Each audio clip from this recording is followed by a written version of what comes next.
حي على الفلاح.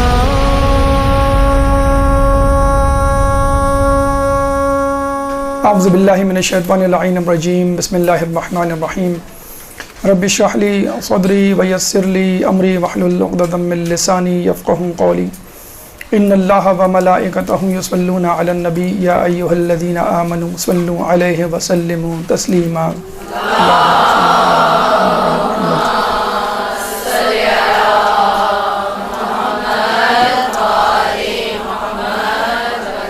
زیارت عراق کا سفر جاری ہے.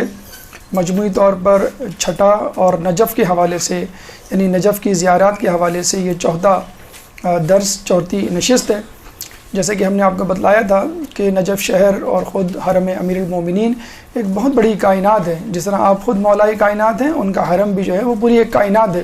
فقط مرقد مطہر نہیں، اس کے پیچھے جو تاریخی واقعات ہیں اور ان کے دنیا سے پردہ کرنے کے باوجود جو واقعات، کرامات، وہاں پہ معجزات ظاہر ہوئے ہیں، وہ تاریخ کی کتابوں میں مذکور و منقول ہیں. اور پھر ہم نے یہ بھی کہا کہ فقط حرم مطہر میں مرقد مطہر دیکھنا، اس کی زیارت کرنا، دعائیں اور اس سے استفادہ کرنا ہی کافی نہیں، بلکہ آپ آس پاس بھی نگاہ دوڑائیں تو انشاءاللہ آپ کو بہت ساری ایسی چیزیں ملیں گی. آپ کو ہر گوشہ، ہر کونا جو ہے وہ ایک عبرت سے بھرپور منزل ملے گا، بشرط یہ کہ آپ کے پاس چشم عبرت ہو. تو ہم نے کہا کہ مرقد پہلے اب جب پہلا وزٹ کرتے ہیں، پہلا گو یا پہلا جسے کہتے ہیں دورہ جو آپ کرتے ہیں، آپ کی ذہن میں فقط مولا کی ذات اور ان کی زیارت ہوتی ہے اور اپنی حاجات، ان کی برابری کے لیے آپ وہاں پہ جاتے ہیں. جب آپ فارغ ہوتے ہیں زیارت سے تو ہم نے آپ کو کہا تھا کہ یہاں پہ آپ اپنا سفر روک دیں، چاہیں تو ریسٹ کر لیں، چاہے تو ہوٹل چلے جائیں. سیکنڈ گو میں، سیکنڈ نشست میں آپ واپس آئیں تر و تازہ ہو کے، اور دوبارہ آپ دیکھیں گے 4-5 دن جو سنگل عراق زیارت ہوتی ہے، اس میں 4-5 دن آپ کو زیارت کے نجف میں ضرور دیے جاتے ہیں. تو دوسرے دن آ جائیں یا شام میں آ جائیں، ایک ریسٹ لے کر آ جائیں. ہمیں آپ نے یہ کہا کہ مرقد مطہر اور ان کے ساتھ پائنتی پہ جو 2 انبیاء ہیں، ان کی زیارت کے بعد آپ دیکھیں اس کے آس پاس کیا ہے. رواق ہے، اور اس سے نکلتے ہوئے آپ مرقد مطہر سے دائیں اور بائیں علامہ حلی مقدس اردبیلی ہیں. اس کے بعد ہم نے کہا کہ آپ باب کبیر سے داخل ہوں اور اینٹی کلاک وائز اپنا سفر جاری رکھیں تو آپ کو بہت ساری چیزیں جو ہیں وہ مل جائیں گی. مثلا آپ جو ہے وہ مسجد خضرہ کی طرف جاتے ہیں، آپ شیخ طوسی کی طرف جاتے ہیں، آپ جو ہے وہ مسجد راز کی طرف جاتے ہیں، وغیرہ وغیرہ. مینار ہے، رواق ہے، اس کے جو ہے کوریڈورز ہیں، صحن ہے. ہر چیز جو ہے وہ آپ کے لیے ایک عبرت اور سبق کا ذریعہ ہے، بشرط یہ کہ آپ اس کے لیے تیار ہوں، ذہنی طور پہ، روحانی طور پہ اب وہاں موجود ہوں. موجودگی نہ صرف جسمانی بلکہ ذہنی اور روحانی طور پہ ضروری ہے. آپ نے سیکنڈ گو میں، سیکنڈ نشست میں، سیکنڈ وزٹ میں اطراف مرقد مطہر کو دیکھ لیا. جو ہم نے 15 چیزیں گنوائی تھیں، اس میں پہلے ہم نے ایڈ کیے تھے کہ مینار ہے، مثلا گنبد ہے، پھر جو گنبد میں کھڑکیاں ہیں. اس کے بعد پھر آپ تھک جاتے ہیں اور تھک ہار کے آپ جو ہے اس کے صحن میں بیٹھ جاتے ہیں. پھر ہم نے یہ بھی کہا تھا کہ جب آپ صحن میں بیٹھتے ہیں تو پتہ چلتا ہے کہ صحن کے نیچے، کارپیٹ کے نیچے، یا جو استر ہے، یہ جو سنگ مرمر ہے، اس کے نیچے پھر قبریں ہی قبریں ہیں. اچھا، یہ قبریں غیر معروف لوگوں کی ہیں، علماء میں سے ہوں، طلباء میں سے ہوں، ماننے والے، چاہنے والے ہوں، یا پھر بادشاہ ہوں، سب کے سب جو ہے محمود ایاز ایک ہی جگہ پہ ہے، جو ہے وہ آرام کر رہے ہیں کہ صرف اس چاہت، اس خواہش، اس تمنا کے ساتھ کہ مرنے کے بعد ہمیں مولا کا پڑوس نصیب ہو جائے، اور دعا کرتے ہیں ہمیں مرنے کے بعد کیا ہمیں جنت میں بھی مولا کا پڑوس نصیب ہو. اس کے بعد آپ صحن میں بیٹھتے ہیں تھک ہار کے اور دیکھتے ہیں آس پاس کیا چیزیں ہیں، تو آپ کو چھوٹے چھوٹے حجرے نظر آتے ہیں. دیکھیں اس میں بھی نظر آ رہے ہوں گے. مرقد مطہر یہ جو رواق ہے، ایوان الذہب ہے، اس کے آس پاس چھوٹے چھوٹے حجرے ہیں. اگر ہم اس کو بالکل قریب سے فوکس کریں تو آپ کو اس طرح کی عبارتیں جو ہیں وہ چیزیں نظر آئیں گی. اچھا، پہلی نگاہ میں ہمیں نظر آتا ہے کہ یہ بس ایک خوبصورتی کے لیے انہوں نے حجرے بنا دیے ہیں. چکور بناتے تو عجیب سا لگتا ہے، محراب نما مسجد کے انداز کے ہم نے حجرے بنا دیے، تو چلو ٹھیک ہے، لوگ جو ہے وہ اس کو بھی دیکھ کے لطف اندوز ہو. مطلب آس پاس کوئی ایسی جگہ نہ ہو جو خوبصورتی سے خالی ہو، ٹھیک ہے، تو وہ مصروف رہیں، ان کی نگاہیں مصروف رہیں. اچھا، زیادہ سے زیادہ لوگ یہ سمجھتے ہیں کہ یہ ایک پلیٹ فارم ہے، ایک چبوترا ہے، ایک ٹھیا ہے، بیٹھنے کا، آرام کرنے کا. آپ نے دیکھا ہوگا اکثر لوگ اسی طرح اپنی فیملی کے ساتھ بیٹھے ہوتے ہیں، کھا پی رہے ہوتے ہیں یا گپ شپ کر رہے ہوتے ہیں. ان کو نہیں معلوم کہ یہ خود حجرے کتنی جو ہے وہ کہانیاں، کتنے واقعات، کتنے پس منظر رکھتے ہیں. اگر ان حجروں کو آپ دیکھنا شروع کر دیں تو آپ کا پورا سال گزر جائے، لٹرلی پورا سال گزر جائے. اگر آپ ان حجروں کو، صرف حجروں کو، جس میں بظاہر کچھ نظر نہیں آتا کہ بس یہ جس طرح مسجد کی محراب ہوتی ہے بس اس طرح کے حجرے ہیں، دیٹس اٹ. اچھا، اس کی ہم تاریخ بتا دیں کہ کیا ہے.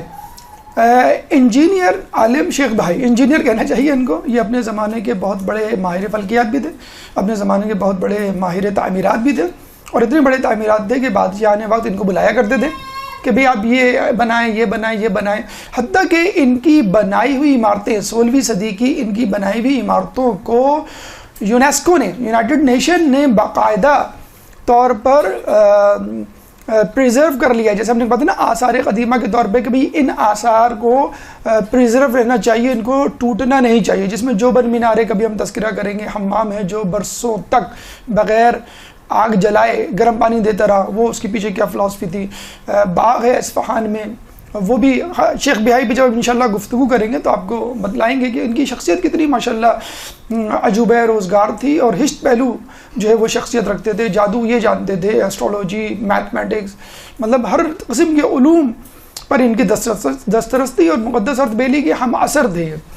اچھا، اس زمانے کے بادشاہ وقت نے ان کو ہائر کیا اور کہا کہ بھئی یہ ہم نے مرقد مطہر امام علی کا روزہ جو ہے اس کو تعمیر کرنا ہے.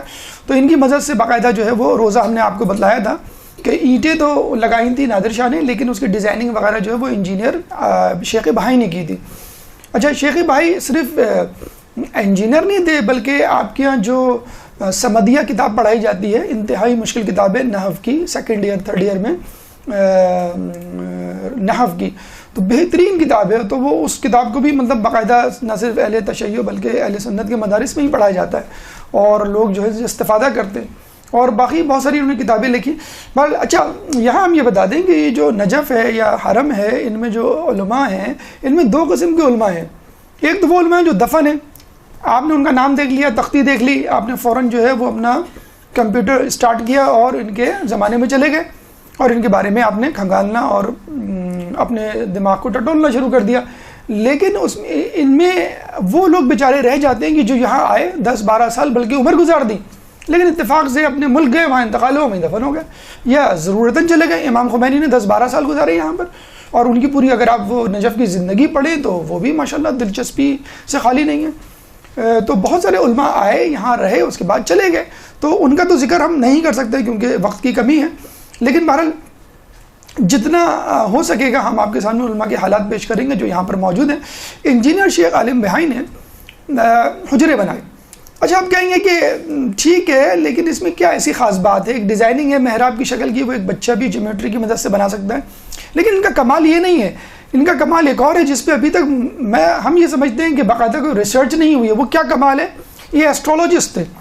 اچھا، ہمارے یہاں علم فلکیات میں یہ کہا جاتا ہے کہ ہر ستارہ ایک علم کا مربی ہے. ٹھیک ہے، اگر وہ ستارہ آسمان پر نمودار ہو اور اس ستارے کی سمت کر کے بیٹھا جائے تو آپ جس علم کا وہ مربی ستارہ ہے وہ علم آپ بہت جلدی حاصل کر لیں گے. میتھمیٹکس کا الگ ستارہ ہے، علم فلکیات کا الگ ستارہ ہے، کیمسٹری کا الگ ستارہ ہے، تاریخ کا الگ ستارہ ہے، لسانیات کا الگ ستارہ ہے. تو انہوں نے اس طرح 54 حجرے بنائے، 54 حجرے.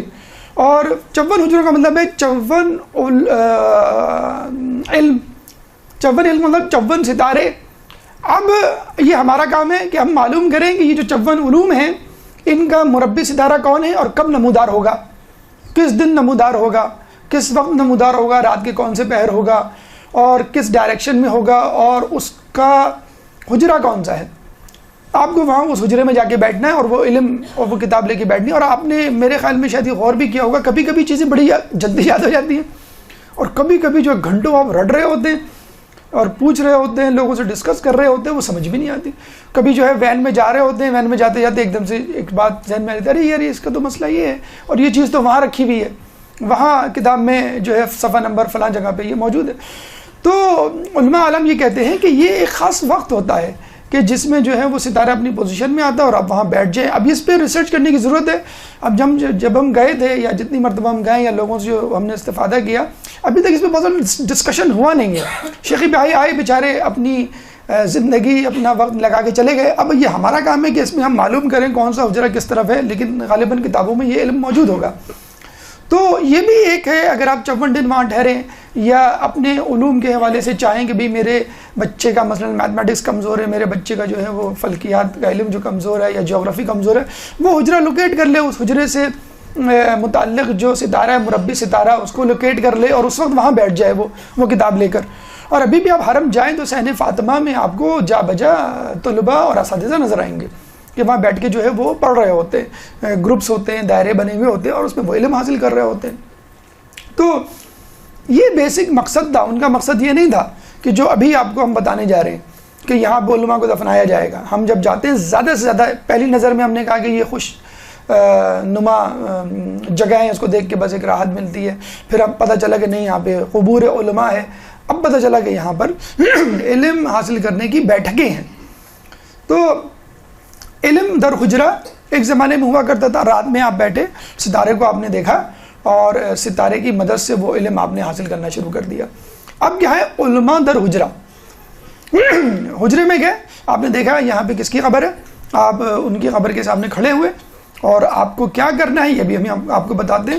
اس عالم صاحب نے استفادہ کیا. تو استفادہ دوہرا ہے. یہ الگ بات ہے کہ آپ کتنا استفادہ حاصل کر سکتے ہیں اور کتنا وقت دے سکتے ہیں, کتنی دلچسپی سے وہاں پہ اپنا وقت گزار سکتے ہیں. تو ایک زمانے میں نجف کے علماء, اس کی ہلچل, اس کی حرکت, اس کی خوبصورتی ہوا کرتے تھے. لیکن آج بھی علماء تو ابھی بھی موجود ہیں, جو مجتہدین علماء اپنی مراجین, اپنی ذمہ داری نبھا رہے ہیں. لیکن وہاں جو قبور ہے علماء کی, وہ خود ایک عبرت کا ایک جسے کہتے ہیں کہ ہمارے لیے مینارہ نور ہے ہماری زندگی کے لیے. اکثر لوگ پوچھتے ہیں بھی حرم اللہ امیر المومنین کے پاس گئے, ہم نے وہاں پہ زیارت پڑھی اور قافلے والوں نے ہمیں ایک کتاب بھی دی. اس کتاب میں دعائیں اور اذکار اور اعمال لکھے ہوئے, ہم نے پڑھ لیے. اب ہم ان علماء کے پاس یا ان حجروں کے پاس کھڑے ہو کے کیا کریں؟ دیکھیں یہ ایک غول, ایک جھمکھٹا نظر آ رہا ہے. آپ بھی, قافلے والے بھی اس طرح جا کے کھڑے ہو جاتے ہیں. کسی کی نام کی تختی واضح طور پہ باہر لگی بھی ہوتی ہے تو وہ پہچان لیتے ہیں کہ یہ عالم جو ہے یہاں پہ دفن ہے. اور اگر عالم کے بارے میں بیک گراؤنڈ نہیں معلوم ہو تو آپ تھوڑا سا متردد ہوتے ہیں یا بس یہ کہتے ہیں سرسری دیکھ کے آگے بڑھ جاتے ہیں. لیکن دیکھیں آپ کو کرنا کیا ہے. علماء کے حجروں یا علماء کے قبور کے سامنے, مولا کی قبر کے سامنے تو پوری طویل ایک اذکار کی فہرست ہے کہ یہ کرنا ہے. زیارات بھی ہے, زیارت سے ہٹ کے بھی اعمال ہیں, حاجات کی براری کے لیے بھی اعمال ہیں, مخصوص وظائف ہیں. ان میں آپ کو کرنا کیا ہے, 3 چیزیں کرنی ہیں. مثلا فاتحہ اکثر ہم پڑھتے ہیں, یہاں پہ بھی پڑھتے ہیں اپنے یہاں مجالس میں, اور وہاں پہ بھی آپ مرحومین کے لیے, سے ہم کہتے ہیں نا رشتہ داروں مرحومین شہداء کے لیے فاتحہ, اب ان کے لیے فاتحہ پڑھیں, ثواب ان کو پہنچے. سورہ قدر کہتے ہیں 7 مرتبہ انا انزلنا, ہر قبر پہ انگلی رکھ کے, ہاتھ رکھ کے پڑھنا بہت افضل ہے, وہ پڑھیں. سورہ یاسین پڑھیں. جتنی بھی صورتیں آپ کو یاد ہیں وہ آپ پڑھیں اور ان کا ہدیہ ان کو کریں. قیامت میں ہو سکتا ہے انشاءاللہ ہمیں یہ نظر آ جائیں, شیخ بھائی نظر آ جائیں, شیخ بھائی تو نہیں ہے وہاں پہ, شیخ مرزا انصاری نظر آ جائیں, آپ کو جو ہے وہ خوئی صاحب نظر آ جائیں, ہم کو کہیں گے ہم نے آپ کو ہدیہ کی تھی سورہ فاتحہ, اس کا ذرا ثواب آپ کو پہنچا ہوگا, اس کا ذرا ہمیں احسان تو چکا دیں تھوڑا سا, آپ کے لیے تو کوئی مسئلہ نہیں ہے, جنت میں آپ جا رہے ہیں, ذرا چلتے چلتے ہمیں بھی لے جائیں, ہمیں بھی دکھائیں کہاں جا رہے ہیں آپ. اور جانے کے بعد آپ کہہ دیں بھائی جو جنت میں آتا ہے واپس تھوڑی جاتا ہے. تو آپ یہ سورہ ہدیہ کریں سب سے پہلے. لوگ کہتے ہیں بھائی کون سا عمل, ارے بھائی جتنا قرآن آپ کو یاد ہے, سورہ فاتحہ یاد ہے ٹھیک ہے, سورہ توحید یاد ہے ٹھیک ہے, سورہ کوثر یاد ہے, سورہ انا انزلنا اور چاروں قل, جتنی بھی سورہ, جتنا قرآن یاد ہے آپ پڑھیں, ان کو ہدیہ کر دیں. سورہ فاتحہ میں ہم کیا کرتے ہیں, یہی کہ سورہ فاتحہ کر کے ہم نے ہدیہ کر دی. پھر زیارت, ایک مخصوص زیارت ہے, یہ ہم نے آپ کے لیے ڈھونڈی ہے, رہنمائے مصور در نجف سید محمد علوی کی لکھی ہوئی کتابیں, ہم نے شاید آپ کو بتلایا بھی تھا, فارسی میں ہے, لیکن کیٹالاگ اور بکلیٹ کی فارم میں آپ جائیں تو وہاں سے ضرور لے کر آئیں. اور البم ہے پوری ہے نجف کی نا, تو اگر فارسی نہیں بھی آتی تو ٹوٹے پوٹے طریقے سے آپ کو کچھ نہ کچھ سمجھ میں آ جائے گا. تو وہاں پہ یہ زیارت نقل ہے شیخ مفید سے, تو اگر آپ چاہیں تو اس کا اسنیپ شاٹ لے لیں اور لے کے چلے جائیں. موبائل تو شاید وہاں الاؤ نہیں ہوگا, لیکن یہ کتاب آپ لے کے چلے جائیں, یہ شاید ہمارے یہاں کی کتابوں میں نہیں ہوتا. تو تو یہ ہے السلام علیکہ یا بحر العلوم و کنزہا، یعنی علم کے سمندر یا اس کے سمندر. تو یہ آپ زیارت، علماء کی زیارت، معصومین اور انبیاء کی زیارت تو الگ کتابوں میں منقول ہے، روایتوں میں موجود ہے، لیکن شیخ مفید نے سجیسٹ کی ہے کہ یہ روایت آپ پڑھیں جب بھی آپ کسی بھی عالم کی قبر کے پاس جائیں، چاہے وہ حرم میں ہو، اطراف حرم میں ہو، یا وادی سلام میں، یا کسی بھی جگہ پر ہو، کوفہ جاتے ہوئے یا جو ہے وہ کربلا جاتے ہوئے، سامرہ جاتے ہوئے. عالم دین کی بات ہو رہی ہے یہاں پہ. باقی جو انبیاء ہیں، علماء ہیں، ان کی تو زیارتیں آپ کو کتابوں میں مل جائیں گی. تو یہ کتاب، یہ زیارت جو ہے وہ آپ کو اس کتاب میں مل جائے گی. میرے خیال میں اتنی بھی ہے کہ آپ اس کو پڑھ بھی سکتے ہیں، چاہیں تو آپ یہیں سے پڑھ کر ان کو ہدیہ کر دیں، یہ کتاب لے لیں. تو یہ زیارت، جیسے آپ کہہ رہے ہیں نا کہ ہم کریں کیا علماء کی قبر کو بس جا کے اس کی تختی کو تکتے رہیں، ہمیں تو بعض اوقات معلوم بھی نہیں ہوتا ان کے حالات کیا ہیں. تو کم از کم آپ یہ کر سکتے ہیں کہ فاتحہ، سورہ قدر، دیگر سورہ اور زیارت. دعا، تو لوگ یہ سمجھتے ہیں بس مولا کے حرم میں چلے گئے، ان سے دعا مانگ لی، ان سے توسل کر لیا، دیٹس اٹ. اچھا، بعض لوگ بڑا اچھا سسٹمیٹک انداز اپناتے ہیں. وہ کہتے ہیں کہ بھی ہم مولا کے حرم گئے، مولا نے سنی نہیں ہماری. اب کیوں نہیں سنی؟ وہ ایک الگ پس منظر رکھتی ہے، بات وجہ رکھتی ہے. اچھا، اللہ جب نہیں سنتا آپ کیا کرتے ہیں؟ مولا کے پاس جاتے ہیں کہ مولا یہ کام کروا دیجئے. توسل، شفاعت اسی کو تو کہتے ہیں، وسیلہ اسی کو تو کہتے ہیں. اللہ ہم جیسے گناہ گار کی بات نہیں مان رہا، بھائی آپ کی بات مان لے گا، آپ معصوم ہیں، آپ امام ہیں، آپ کی بات ضرور مان لے گا، اس لیے ہم آپ کی بات توسل ہم کرتے ہیں. اسی لیے تو کرتے ہیں توسل کہ اللہ ہماری بات نہیں مانے گا، آپ کی بات ضرور مان لے گا. ٹھیک ہے، پھر آپ مولا کے حرم میں گئے اور وہاں پہ جو ہے وہ بات نہیں مانی گئی، تو آپ کہاں جائیں گے؟ اس کے پاس جو مولا کو عزیز ہوگا. تو وہاں اطراف میں جو بھی علماء ہیں وہ سب مولا کو عزیز تھے. مولا جب جو ہے وہ چٹھی کا جواب دیا کرتے تھے، مولا جب جو ہے وہ انگلیاں نکال کے رقعہ دے سکتے ہیں تمہاری زیارت قبول ہو گئی. مولا جو ہے اتنے واقعات، حیرت انگیز واقعات. ایک کتاب ہے وہ آپ پڑھیے گا لے کر، اردو میں دستیاب ہے. اس میں علماء، مجتہدین، مراجعین کے واقعات ہیں، انہی ائمہ کی زیارتوں سے متعلق معجزات اور کرامات پورے اس میں کتابوں میں لکھے ہوئے. تو آپ کو بھی ایک حوصلہ ملے گا کہ ہم مانگیں تو کس طرح ملتا ہے اور کس طرح مانگیں تو ملتا ہے. تو آپ مولا کے پاس گئے، آپ کی جو ہے بات نہیں مانی گئی، ٹھیک ہے، آپ آ جائیں اور آپ ان علماء سے کہیں کہ آپ ذرا مولا کو منوا لیں. مولا کو منا لیں. آپ منا سکتے ہیں، میں نہیں منا سکتا. تو آپ مولا سے کہتے ہیں کہ میری یہ بات مان لیں. ذرا مولا سے کہتے ہیں کہ مولا اللہ سے کہتے ہیں کہ یہ میری بات مان لے، میرے لیے رزق میں جو ہے وہ اضافے کا کچھ ذریعہ پیدا کر دے، جو ہے مجھے ذہین بنا دے، یا میری دیگر حاجات جو ہے وہ پوری کر دے. لیکن ایک تیسری چیز جو ہم سمجھتے ہیں کہ ایک انٹلیکچوئل وے ہے، ایک بڑا ہی اہم طریقہ ہے. دیکھیں، ہم نے بتلایا کہ ان زیارات سے فائدہ اٹھانا اچھی بات ہے. آپ کے رزق میں اضافہ ہو گیا، اولاد مل گئی آپ کو، دیگر حاجات آپ کو مل گئی، ثواب اٹھانا بہت اچھی بات ہے، آپ کی آخرت بن گئی ہے وہ. لیکن یہ کہ ایک تزکیہ نفس اگر ہو جائے تو کیا ہی کہنے، گناہوں سے چھٹکارا مل جائے تو کیا ہی کہنے، نیکیوں کی آمادگی اور ایک تمنا پیدا ہو جائے کیا ہی کہنے. اگر انسان وہاں سے دھل کر پاک و صاف ہو کے آ جاتا ہے تو انسان کی خواہش ہوتی ہے اور انسان کو محسوس بھی ہوتا ہے کچھ دنوں تک کم از کم کہ مجھے لگ رہا ہے میں ہلکا پھلکا ہو گیا ہوں. وہ جو ہلکا پھلکا پن جو ہوتا ہے وہ اس بات کی علامت ہے کہ آپ گندگی، غلاظت اور اپنے گناہ جو ہے وہ جھاڑ کے اور ختم کر کے آ گئے. تو اگر آپ وہاں رہ کر یہ کسب کر لیں کہ میں اب اپنی زندگی کو بدلوں گا، یہی ٹارگیٹ آپ نے بتایا تھا آپ کو. جب آپ جاتے ہیں مولا کے حرم یا کسی بھی امام کی قبر کی زیارت کر کے جب واپس پلٹتے ہیں تو بس یہی ٹارگیٹ ہوتا ہے، مولا مجھے بدل دے، جب میں آؤں تو بالکل بدلا ہوا ہوں. تو آپ عبرت حاصل کریں. عبرت حاصل کرنے کے لیے آپ کو تھوڑی سی محنت کرنی پڑے گی. عبرت حاصل کرنے کے لیے آپ کو وہاں پر موجود علماء کی تفصیل، سیرت جو ہے وہ حاصل کرنی پڑے گی اور ان کا روٹین معلوم کرنا پڑے گا اور ان کی عادات و اطوار سے آشنائی حاصل کرنے کی پڑے گی. یہ تھوڑا سا دقت طلب کام ہے. دیکھیں، جب آپ ان علماء کی، اچھا یہ بھی بتا دوں کہ یہاں پر ہم تمام علماء نہیں ڈسکس کر سکتے. وہ اس لیے کہ جب ہم نے لسٹ دیکھی تو 500 سے زیادہ علماء دفن ہیں. تو اگر ہم ایک عالم روزانہ ڈسکس کریں اور روزانہ آپ کو بلائیں تو 365 دن سے بھی زیادہ، یعنی 1 سال سے زیادہ لگ جائیں. اگر فرض کر لیں مسلسل ہر اتوار جو ہے آپ کو اس کا درس دیا جائے، جیسے میں نے تمام مصروفیات چھوڑ کے بس یہی مصروفیات اپنا لی، تو سال بھر اگر ہم اتوار کا درس رکھیں تو 40 علماء ہو پائیں. وہ بھی ظاہر سی بات ہے کہ وقت کو مد نظر دیکھتے ہوئے اور آپ کی مصروفیات اور دیگر عنوانات کو مد نظر دیکھتے ہوئے مناسب نہیں. تو 40 بھی ہم نے اس کو شارٹ لسٹ کیا تو بڑی مشکل سے پھر ہم اس کو 12 پہ لے کر آئے. تو اب دیکھیں وہ 12 بھی مکمل ہو جائے تو بڑی بات ہے. تو کم از کم 12 علماء جو وہاں موجود ہیں، مشہور و معروف ہیں، اور عموماً لوگ ان کے ناموں سے آشنا ہیں، تھوڑا بہت آپ نے سنا ہوا بھی ہے، تو ان سے تھوڑی سی آشنائی حاصل کر لیں، ان کا روٹین دیکھ لیں، ان کی خدمات دیکھ لیں، ان کا علم دیکھ لیں، ان کا تقویٰ دیکھ لیں، تاکہ کاپی کریں.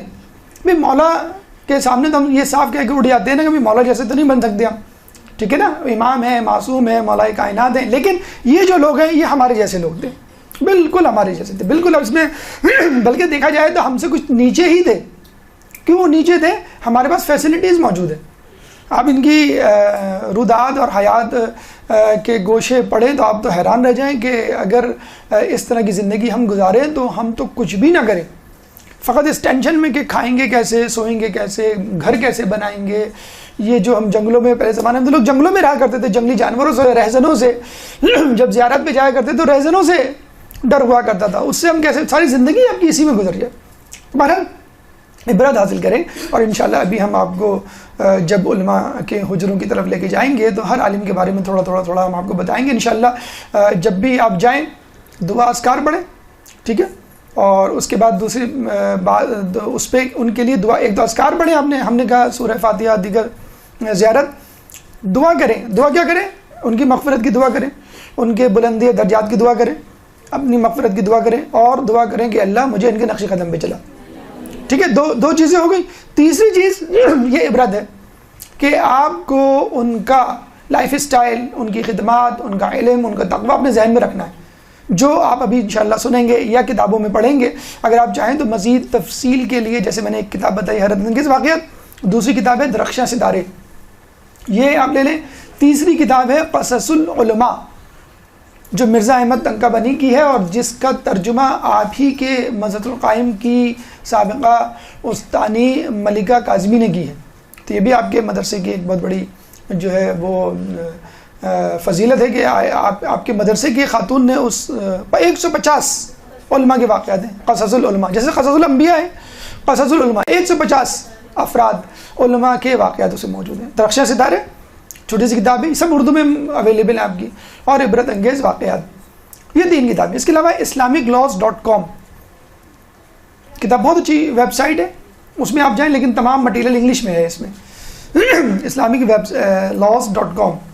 اس کے بعد wikipedia.com، wikishia.com، wikiehlulbayt.com، 3 ہیں وکی کے نام سے. اس میں آپ لکھیں فوراً آپ کو اس عالم دین کی تمام تفصیل مل جائے گی. wikipedia.com، wikishia.com، wikiehlulbayt.com، یہ ویب سائٹ آپ کو مل جائیں گی جس میں جو ہے آپ کو علماء کے حالات مزید. علامہ مولانا صادق حسن صاحب کی ویب سائٹ، ان کی اپنی آفیشیل ویب سائٹ تو نہیں ہے لیکن کسی نے کمپائل کی ہے، 19 دروس ہیں تقریباً علماء کے حالات اور احوال کے، وہ بھی انشاءاللہ اگر آپ سنیں تو آپ بہت زیادہ استفادہ کریں گے. تو یہ ویسے تو اعیان الشیعہ نام کی کتابیں وہ عربی اور فارسی میں پھر ہیں، وہ تو بہت تفصیل ہے، اگر یہ اردو کی کتابیں بھی پڑھ لیں گھول کے تو بس اس زندگی کے لیے کافی ہے. اچھا دیکھیں، ابھی میں نے آپ کو بات کی ان کا روٹین، ان کے حالات زندگی، ان کا تقویٰ اور ان کا انداز فکر دیکھ کے آپ کیسے سیکھیں. ابھی میں کل ہی کی بات ہے، میں عادت ہے کہ درس سے پہلے جو ہے وہ ویب سائٹس اور نیوز ویب سائٹس کو دیکھنا کھنگالنا. تو ایک امریکن فرم کے بارے میں نے پڑھا، تو اس کے باس کا انٹرویو دیا ہوا تھا. اس میں یہ نوجوانوں کو خصوصاً میں سنا رہا ہوں یہ بات، اس کے باس کا انٹرویو دیا ہوا تھا، اور وہ ایک ایڈورٹائزمنٹ کمپنی تھی، اور اس کمپنی نے بہت تیزی سے ترقی کی تھی، اور ود ان فیو ایئرس جو ہے 55 امپلائی اس نے ہائر کر لیے تھے. اور وہ خود لڑکا دیکھا جاتا ہے، لڑکا ہے باس، جسٹ 25 ایئرس، 25 سال کا وہ لڑکا ہے. ٹھیک ہے، اب اس کا روٹین سنیے آپ. وہ کہتا ہے کہ یہ جو ہوتا ہے نا لائف اور کام میں بیلنس، یہ مجھے نہیں آتا. زندگی نام ہی ہے کام کام کام. وہی بات جو قائد اعظم کہہ کے گئے تھے، وہی بات جو آیت اللہ مرشد نجوی نے کہا تھا کہ 40 سال تک میں نے کوئی چھٹی کے مفہوم سے میں ناشنا ہوں. ٹھیک ہے، تو اس کا روٹین کیا تھا؟ 4:30 بجے میں روزانہ اٹھ جاتا ہوں. اس کے بعد کیا کرتا ہوں؟ میڈیٹیشن، 20 منٹ تک میں غور و فکر تفکر کرتا ہوں. اس کے بعد میں ایکسرسائز کرتا ہوں. اس کے بعد میں آفس جاتا ہوں اور 10 بجے تک کام کرتے رہتا ہوں مسلسل. وہاں آفس میں نے بالکل ایک رنگ انوائرمنٹ بنایا ہوا ہے. وہاں پہ یوگا بھی ہوتا ہے، وہاں پہ کھانے بھی ہوتے ہیں، وہاں پہ اسپورٹس بھی ہوتا ہے. اور میری امپلائی کو یہ حق حاصل ہے چاہے وہ جتنے دن کی چھٹی کرے، اپلیکیشن بھی نہ دے، میں 1 مہینے کی چھٹی پہ جا رہا ہوں، جاؤ بھائی، کوئی مسئلہ نہیں ہے. پھر لوگ تو ناجائز فائدہ اٹھاتے ہیں، نہیں آ جاتے ہیں فوراً کہ نہیں ہمیں مزہ نہیں آ رہا، ہمیں کام میں مزہ آ رہا ہے. اب آپ دیکھیے کہ ہمارا نوجوان جب یہ امریکن ایپ کمپنی بلا بلا بلا کی باتیں سنتا ہے تو فوراً امپریس ہو جاتا ہے, واہ کیا بات ہے بھائی, یہ ہوتا ہے لائف اسٹائل, یہ آدمی کو صبح اٹھنا چاہیے, میڈیٹیشن کرنی چاہیے, اور پھر جو ہے دن رات. تو بھائی آیت اللہ مراچی نجوی کیا کرتے تھے, سید محدث نوری کیا کرتے تھے, شیخ عباس قمی کیا کرتے تھے, شیخ مرزا انصاری کیا کرتے تھے, پڑھے ہم ان کی حالت. شیخ محدث نوری جا کے فجر کی اذان سے پہلے چراغ جلایا کرتے تھے, ارلی برڈ جسے کہتے ہیں, پہلا آدمی جو جا کے کھولے اور خدام کے ساتھ جو ہے وہاں پہ جھاڑو لگائے اور چراغ جلائے. تو 4:30 بجے بھائی وہ بھی اٹھتے تھے. ہم آپ سے کہہ رہے ہیں کہ فجر میں 1 گھنٹہ پہلے اٹھ جایا کرو, نماز شب پڑھا کرو. نہیں نماز شب, ارے یہ امریکنز کہہ رہے ہیں میڈیٹیشن کرو. کیا ہوتی میڈیٹیشن, یوں کر کے بیٹھے ہیں آپ 10 منٹ تک تفکر کریں. بھائی یہ کیا, آپ آنکھیں کھولیں دیکھیں آپ کی دنیا کہاں ہے, آپ کے سامنے مسلح بچھا ہوا ہے اور نور افشانیاں ہو رہی ہیں سحر کی, آپ اس کو دیکھیں. تو یہ نماز شب آپ کو یہ سکھا تو رہی ہے, آپ میڈیٹیشن کے چکر میں جو ہے وہ بیٹھے ہوئے آپ کو. اچھا آپ کہہ رہے ہیں کہ گوگل کمپنی میں بڑا فرینڈلی انوائرمنٹ ہوتا ہے, کھانا پینا گپ شپ اور گھومنا پھرنا اور اسپورٹس کی فیسلٹیز یہ وہ. ہمارے یہاں بھی ایک آفس کھلا تھا جو ابھی اس پہ بین لگا, پھر دوبارہ ابھی جو ہے وہ کھلنے جا رہا ہے. بہرحال تو ہمارے یہاں ایسا نہیں ہوتا کیا. اب آپ کو بتایا جائے کہ پہلے زمانے میں قم اور نجف میں کیا انداز فکر ہوتا تھا پڑھائی کا. اچھا نجف میں تو ابھی ہماری ایک صاحب سے بات ہو رہی تھی, نجف سے آئے تھے وہ, ہم نے خود بھی نوٹ کیا کہ بھئی وہاں کیا انداز ہے. انداز یہ ہے کہ بھئی یہ مشاعرہ آپ کو ہم نے بتایا تھا ہیوج اماؤنٹ کا مشاعرہ مل رہا ہے.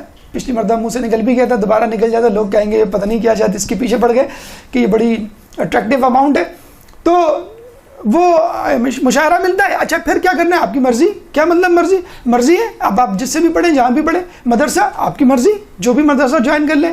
اگر مدرسے کی ٹائمنگ سے گھبرا رہے ہیں آپ, کوئی بات نہیں, آپ مدرسے میں نہ پڑھیں, پھر کس سے پڑھو, کسی بھی استاد کو ڈھونڈ لیں, اپنے کسی سینئر اسٹوڈنٹ کو ڈھونڈ لیں, پاکستان سے گئے ہوئے کسی ٹیچر سے ڈھونڈ لیں کہ چھٹی لینے میں آسانی ہو. نہیں بھائی چھٹی لینے میں آسانی نہیں ہو, آپ جب چاہیں چھٹی کریں, بول دیں صرف اپنے استاد کو کہ میں جا رہا ہوں, ٹھیک ہے آپ جائیں, پھر کوئی مسئلہ نہیں, پھر آپ آ جائیں, آپ کا مشاعرہ اسکالرشپ جی ملتا رہے گا. تو ہم نے کہا یار یہ تو بہت ہی ریڈیکولس بات ہے کہ آپ کی بالکل چھٹی ہے. اچھا اٹینڈنس, کوئی اٹینڈنس نہیں. اچھا کتاب امتحان, کوئی امتحان نہیں. میں بتا رہا ہوں آزاد جو پڑھتے ہیں ان کی بات کر رہا ہوں, میں مدرسے میں جو پڑھ رہے ہیں وہ ایک الگ سسٹم ہے, لیکن آزاد میں آپ کو آزادی ہے, آپ کر سکتے ہیں. میں گیا, استاد یہ کتاب پڑھنی ہے, کون سی بھی, یہ اصول مظفر. اچھا جو اصول, آپ نے جو ہے وہ موجز پڑھ لی, پوچھے کبھی نہیں وہ آپ سے. ہم جائیں ایڈمیشن لینے یہاں پہ کسی اسکول میں, کلاس 8 میں 7 کلاس کی مارک شیٹ دیں آپ میرے رزلٹ کو نہیں مانتے کیونکہ ہمیں نہیں معلوم کیسا اسکول تھا, آپ کو ٹیسٹ دینا پڑے گا. وہاں پہ معیوب سمجھا جاتا ہے اگر میں کسی کو اپنی کتاب پڑھی, اچھا یہ سوال اس کا جواب بتاؤ, اس کا مطلب میں نے آپ پہ شک کیا, جبھی تو میں آپ کو امتحان لے رہا ہوں, آپ نے کہا مجھے کتاب پڑھنی ہے, بالکل فبیہا, موسٹ ویلکم, اہلاً و سہلاً, مرحبا, پڑھیں آپ. میں آپ سے پوچھوں گا نہیں کہ آپ نے پچھلی کتاب پڑھی کہ نہیں پڑھی. بھئی آپ کے ہاتھ میں یہ کتاب ہے, اسی لیے تو یہ کتاب ہے کہ آپ نے پچھلی کتاب پڑھ چکے ہیں. میں سکون سے استاد پڑھائے گا, آپ کو 1 سال لگے, 2 سال لگے, 3 سال لگے, کوئی مسئلہ نہیں. آپ کو آدھا گھنٹہ پڑھنا ہے, 1 گھنٹہ پڑھنا ہے, 2 گھنٹے پڑھنا ہے, جب آپ چاہیں. استاد کے پاس ٹائم ہوگا, استاد بیٹھا ہوا, 1 پیسہ استاد نہیں لیتا, آپ کو پتہ ہے, 1 پیسہ کوئی استاد پیسے نہیں لیتا. بلکہ ایک صاحب تھے جو قم سے آئے ہوئے تھے, نجف سے نہیں, قم سے آئے ہوئے تھے یہاں پہ, ان سے ہم نے کہا تو ناراض ہو گئے کہ میں آپ سے پیسے لوں گا, کوئی ہو ہی نہیں سکتا, کیسے پیسے لے لوں میں آپ سے. تو بہت ہی معیوب سمجھا جاتا ہے. جو مشاعرہ مل رہا ہے ان کو دیٹس انف, بہت کافی ہے. تو آپ دیکھیں گوگل اور یہ جو میں کمپنیز بتاؤں نا امریکہ میں جو اتنی آزادی دے رہی ہیں, ایک فرینڈلی انوائرمنٹ دے رہے ہیں, تو یہ فرینڈلی انوائرمنٹ اور آسانیاں تو نجف اور قم میں بھی. اچھا اب کہیں جا کے نظام تھوڑا سا سخت بنا ہے, کیوں, ہم جیسے لوگوں کے جو فائدہ اٹھاتے ہیں اور جو آتے نہیں ہیں اور بس وہاں پہ جو ہے وہ پڑھے ہوئے ہیں. کچھ لوگ کہتے ہیں کہ پڑھ رہے ہیں, کچھ پڑھے ہوئے ہیں, بس مولا کے در پہ پڑے ہیں اور روٹی کھا رہے ہیں اور بس جو ہے مستنڈے ہو رہے ہیں اور کچھ نہیں کر رہے, بس پڑھے ہوئے. پہلے زمانے میں بھی ہوتے تھے لوگ, ابھی بھی ہوتے ہیں. چلیں ٹھیک ہے, کچھ نہ کچھ وہاں پہ کر ہی رہے ہیں, لیکن جو غلط امپریشن چھوڑ کے جا رہے ہیں بہرحال ان کے لیے کہ پھر ایک سسٹم بنایا جاتا ہے, ایگزام سسٹم, اور پھر اس سے وہ گزرتے ہیں. لیکن ابھی بھی یقین کیجئے لوگ کہتے ہیں کہ مولا کی برکت ہے کہ لوگ چیٹنگ فراڈ نہیں کر پاتے. نجف کی اسپیشلی, ابھی نجف تو ابھی بھی اسی ٹکر پہ تقریباً آدھا بن چکا ہے وہ سسٹمیٹک, لیکن آدھا ابھی بھی آزاد ہے کہ آپ کی مرضی.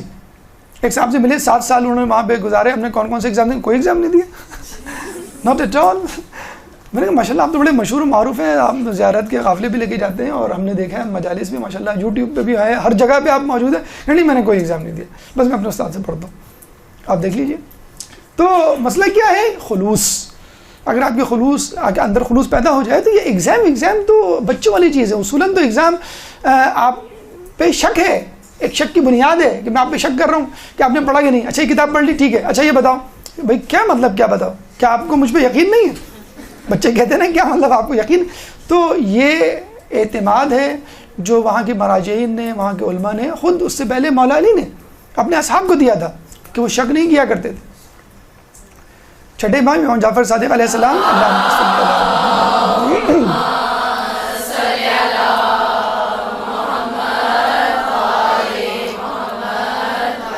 اگر کوئی شخص تمہارے دوست کے بارے میں بدگمانی پیدا کرے اور 50 گواہ لے کر آ جائے تو بھی تم اس کی بات پہ نہ مان لو. رسول فرماتے ہیں کہ اگر کوئی شخص تمہارے سامنے کسی بات کا عذر بنائے, دے, پیش کرے تو تم اس کو قبول کر لو. تو کسی نے پوچھا کہ اگر اس کے پاس کوئی عذر نہ ہو, ارے اگر اس کے پاس کوئی عذر نہ ہو تو تم خود بنا لو, اس کے کہنے سے پہلے کہہ دو اچھا طبیعت خراب ہوگی اس لیے نہیں ہے. یہ ہے خلوص, یہ ہے اعتماد جو ہم اپنے بچوں کو نہیں دے رہے. بچے سے پوچھتے ہیں منہ پر کیا جی کر لیا, دکھاؤ ذرا. ہمارا انداز ہی پولیس مین نہیں ہوتا چالان کرنے کھڑے ہوئے سینٹرل جیل میں, کوئی دکھاؤ ذرا. اگر نہ کیا ہوا ہو تو آج تمہاری خیر نہیں ہے. تمہارے ابا کو میں جو ہوں وہ ڈنڈا ہاتھ میں دوں گی اور سب بچوں کو کھڑا کروں گی, تمہارا تماشا. یہ انداز ہے ہمارا. گھر سینٹرل جیل بنا ہوا ہے, بچے جو ہے وہ مجرم بنے ہوئے ایک لائن سے کھڑے ہوئے ہیں, ابا آتے ہیں سر قلم کرنے کے لیے رات کو. مطلب یہ جب ماحول بنے گا تو بچوں میں اعتماد نہیں پیدا ہوگا, جب اعتماد نہیں پیدا ہوگا تو پھر دیکھیں نا تمام تر سسٹمز ہونے کے باوجود آپ اسی کرپشن سے گزر رہے ہیں. بہرحال تو یہ دیکھیں وہ ہے حجرے ہیں, اس کا میپ ہے. یہ اسی کتاب فارسی کی جو کتاب ہے تصور مصور ہائے قم. دیکھیں آپ یہ اگر آپ نے غور کیا ہوگا تو ہم نے آپ کو جو روٹ آف انٹری دی تھی وہ کہاں کی دی تھی, باب کبیر, جو مشرق کی سمت ہے یہ والا ہے, ٹھیک ہے. یہ وہ باب ہے کہ جس میں آپ ایوان الذہب کے سامنے کھڑے ہوتے ہیں اور مولا کی پائنتی کے سامنے سے آپ داخل ہوتے ہیں, ٹھیک ہے. اب آپ یہاں سے داخل ہوئے, آپ لیفٹ میں مڑ جائیں, لیفٹ میں مڑ کے آپ تھوڑا سا آگے جائیں. اصولاً تو یہ حجرے کہاں سے شروع ہوتے ہیں, ایگزیکٹلی یہاں سے. دیکھیں رواق ابو طالب آپ نے پڑھا ہوگا, یعنی باب کبیر سے بالکل آپ ہیلی کاپٹر پہ جا رہے ہیں فرض کر لیں, یا ڈرون, آج کل تو ڈرون آ گیا ہے, یہ اوپر سے آپ جا رہے ہیں ڈائریکٹ آپ پہنچ گئے رواق میں, ٹھیک ہے. یہاں ہے حجرہ نمبر 1, 2, 3, پھر 4, یہ تمام چیزیں یہ ہوتے چلے جائیں گے, ٹھیک ہے. اچھا اس کے بعد سوری یہ ہے باب کبیر, یہ ہے باب کبیر. اس پہ آپ فرض کر لیں ایریل ویو میں ہیلی کاپٹر میں آپ آئے, یہ جو ہے یہاں پہ رواق ابو طالب, اور یہ نمبر 1 حجرہ جہاں پہ حجرہ امام زمانہ تھا, یہ دوسرا, پھر تیسرا,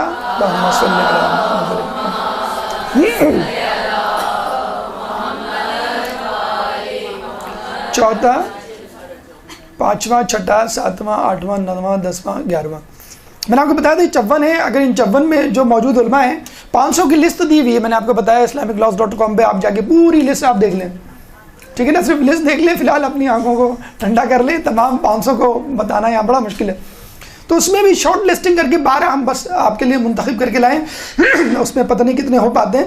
بہرحال اب آپ یہ جو ہے حجرے سے شروع ہوئے اور یہاں پر پہنچے. یہاں پر کیا ہے, کون سا باب ہے, باب قبلہ, ٹھیک ہے. باب کبیر یہ رہا, ہم نے آپ کو بتلایا تھا مشرق کی سمت الٹے ہاتھ پہ, اور آگے جا کے یہ باب قبلہ ہے, ٹھیک ہے. باب قبلہ سے جب اندر آتے ہیں آپ, یا باب قبلہ پہ فرض کر لیں آپ کھڑے ہو جائیں اپنا چہرہ مولا کی زری کی طرف کرتے ہوئے, تو الٹے ہاتھ پہ یہ ہے 11 نمبر, ٹھیک ہے. یہ ہے شیخ مرزا انصاری کا جو ہے آخری کونا, آخری آرام گاہ. یہاں سے ہم اسٹارٹ کر رہے ہیں, ٹھیک ہے. ہم تمام حجروں کو نہیں دیکھ سکتے, وقت کی کمی ہے, تو چیدہ علماء اور ان کے حالات ہیں, ٹھیک ہے. تو یہ آپ کو لوکیشن بس سمجھ میں آ جانی چاہیے. دیکھیں یہ لوکیشن آپ جو ہے بہت اچھی طرح حفظ کر لیں. انشاءاللہ جب مولا کے آپ حرم جائیں گے تو سیدھے ہاتھ پہ, الٹے ہاتھ پہ, آگے پیچھے جو بھی چیزیں ہیں انشاءاللہ جب آپ دیکھتے چلے جائیں گے اور ذہن میں وہ تصویریں آتی چلی جائیں گی ان شخصیات کی, ان شخصیات سے وابستہ واقعات کی, کہ ان کے ساتھ ساتھ کیا ہوا. تو خود بخود ایک طہارت, ایک پاکیزگی آپ کے اندر پیدا ہو جائے گی. آپ جاتے ہیں حج کرنے, مقام ابراہیم ایک دم سے سامنے آ جاتا ہے, فوراً ابراہیم علیہ السلام ذہن میں آ جاتے ہیں. آپ جاتے ہیں صحیح کرنے تو صفا مرفا کے درمیان تو بی بی ہاجرہ اور جناب اسماعیل فوراً ذہن میں آ جاتے ہیں. ٹھیک. تو 11 نمبر پہ شیخ مرزا انصاری پہلے عالم دین 11 نمبر حجرے. اس کا مطلب یہ نہیں کہ یہ پہلے حجرے میں ہے, نہیں, یہ 11ویں حجرے میں ہے جو کہ باب قبلہ کے الٹے ہاتھ میں واقع. بالکل آپ جیسے انٹر ہوں گے باب قبلہ کے الٹے ہاتھ پہ. ٹھیک ہے. دیکھیں اگر آپ اس کو پکچر وائز لیں, وہ تو ڈائیگرام تھی, یہ ہے انٹری آف باب کبیر, سامنے آپ کا ایوان الذہب, یہ ہے پائنتی کا داخل ہونے کا رستہ. ٹھیک ہے. یہاں نہ جائیں آپ, یہاں آ جائیں الٹے ہاتھ پہ اور پھر آگے چلے جائیں. یہ نظر آ رہا ہے آپ کو باب, یہ باب قبلہ ہے. اس باب قبلہ کی طرف پشت کر کے کھڑے ہو جائیں آپ, الٹے ہاتھ پہ شیخ مرزا انصاری, یہ شیخ مرزا انصاری, اور سیدھے ہاتھ پہ یہاں پہ جب آئیں گے تو یہاں پر آپ کو دوسرے علماء ابھی ہم آپ کو بتاتے ہیں, یہ باب قبلہ کے الٹے ہاتھ پہ 11 نمبر پہ شیخ مرزا انصاری. تھوڑے تھوڑے حالات واقعات ان لوگوں کے, تاکہ آپ کے ایمانی حرارت میں اضافہ ہو, عبرت ملے, اور ان کو ہم اپنا رول ماڈل بنا کے, ان کو اپنی مثال بنا کے ان کی نقش قدم پہ چلیں. ان کی ولادت کے بارے میں کہا جاتا ہے کہ باقاعدہ ان کی والدہ کے خواب میں جو ہے وہ ہمارے چھٹے امام امام جعفر صادق علیہ السلام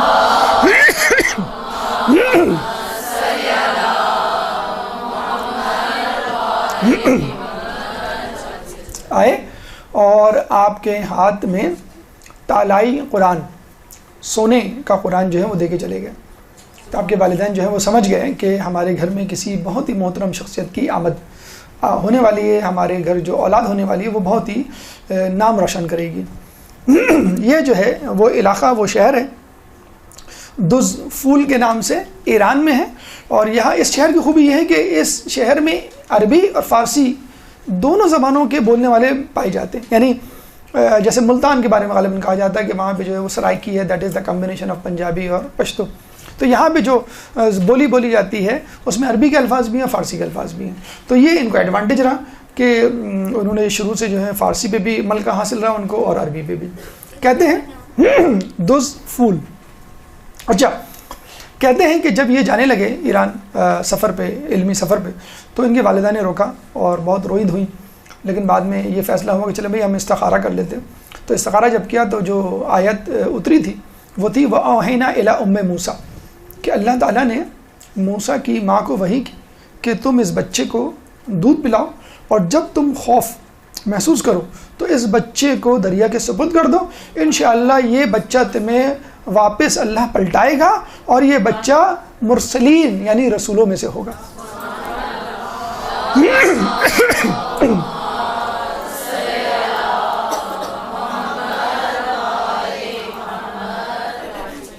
ٹھیک ہے.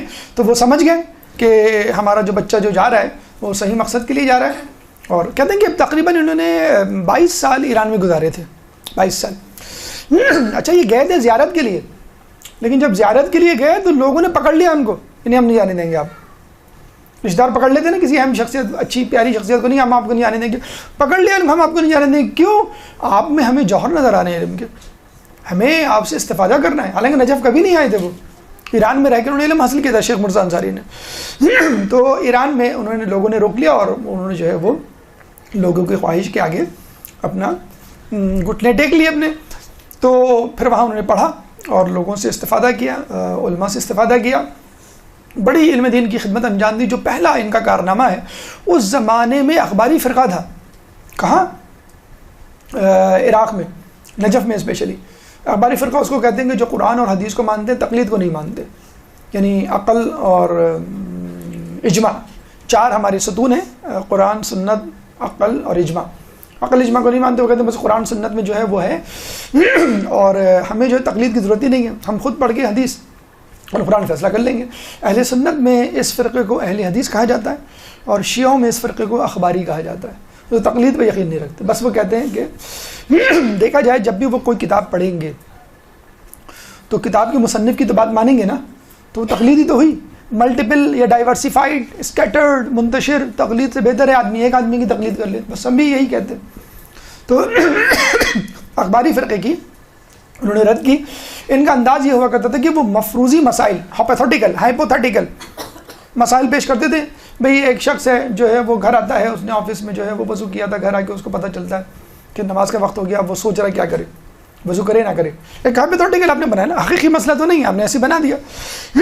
تو وہ ہائپوتھیٹیکل بہت سارے مسائل بناتے تھے اور لوگوں کے سامنے رکھتے تھے اور پھر لوگ اس کو حل کیا کرتے تھے. اچھا, ارسطو کے بارے میں بھی یہی کہا جاتا ہے, وہ آتا تھا, بیٹھتا تھا, کلاس ولاس نہیں لیتا تھا, نہ کوئی کتاب دیتا تھا, بس آگے آگے ایسے ہی بیٹھ جایا کرتا تھا اور بیٹھ کے کہتا تھا کہ میرے ذہن میں ایک سوال آ رہا ہے, اس کا کیا, کس کا کیا جواب ہوگا, بتاؤ تم لوگ, بتاؤ تم بتاؤ, تم بتاؤ, تم بتاؤ. وہ اس چکر میں, اور لوگ کہتے تھے یہ ٹائم پاس کرنے کے لیے آئے, میں پڑھا پڑھا نہیں ہے, درس کی تیاری نہیں کی ہے. لمز میں بھی ایک استاد کو نکالا گیا ہے ابھی اسی اسٹائل کی بنیاد پر کہ آپ کیا ارسطو بننے جائے ہیں, خود بھوئے جائے غالباً ان کا نام ہے. تو وہ وہاں بیٹھے, وہ بھی اس طرح انہوں نے اسٹائل شروع کر دیا, انہوں نے بھی جو ہے وہ ٹاپک واپک نہیں بتایا, نہ وہ سلیبس کچھ نہیں, بس اس طرح کے بیٹھ کے انہوں نے پڑھانا شروع کیا. خیر پڑھا تو رہے تھے لیکن لوگوں نے کہا نہیں ہمیں نہیں چاہیے. بہرحال ارسطو کا یہ انداز تھا اور یہ شیخ مرزا انصاری کا بھی اسٹائل تھا کہ آگے بھائی سوال دیتے ہیں, بھائی بتاؤ اس کا جواب. لوگ لگے ہوئے ہیں کہ بھائی فلاں اصول قوانین کے تحت, فلاں اصول کے تحت یہ ہوگا, یہ ہوگا. پھر آخر میں وہ تمام کی باتیں سن کے تم نے صحیح کہا, تم نے تقریباً صحیح کہا, تم نے تھوڑا سا صحیح کہا, دیکھو اس کا جواب یہ ہے, قرآن میں یہ لکھا ہے, اور سننا وہ پورا اور بہت ہی انٹرسٹنگ وے میں. اور کہتے ہیں کہ توضیح, آپ میں سے اگر کوئی توضیح پڑھاتا ہے یا کوئی مسائل پڑھاتا ہے, اس کا طریقہ یہی ہے, کبھی بھی ٹرمینالوجی کو انٹروڈیوس نہ کروائیں. کبھی بھی ٹرمینالوجی کو, مثلاً آپ نے کہا کہ دیکھیں اس میں جو ہے وہ اس کا جو ہے فتویٰ جو ہے عمل کرنا پڑے گا آپ کو, اور اگر آپ کو فلاں علم مل جاتا ہے تو آپ اس کے فتوے پہ عمل کر لیں. سمجھ میں آ گیا, ہاں کوئی مسئلہ تھوڑی ہے, اس کو احتیاط واجب کہتے ہیں. اور آپ نے پہلے ہی بتا دیا احتیاط واجب کسے کہتے ہیں, تو آپ پریشان ہو جائیں گے. تو مفروضی مسائل اور ان کا حل, اس طرح وہ لے کے جو ہے وہ اپنے درس کو چلتے تھے. رسائل مقاصد, بہت کتابیں لکھی. رسائل مقاصد 2 کتابیں ہیں جو کہ حوزہ علم میں پڑھائی جاتی ہیں. حوزہ علم میں تقریباً 15-20 کتابیں تو پڑھائی جاتی ہوں گی, ٹھیک ہے, جن کو پڑھ کے آپ درس خارج میں جاتے ہیں. 13ویں سال 14ویں سال رسائل مقاصد پڑھائی جاتی ہے. 15ویں سال کفایہ پڑھائی جاتی ہے. کفایہ پڑھنے کے بعد کافی, کافی کا مطلب ہے درس خارج میں جانے کے لیے کافی. اب آپ ریسرچ کریں, ٹھیک ہے, اب آپ پڑھیں.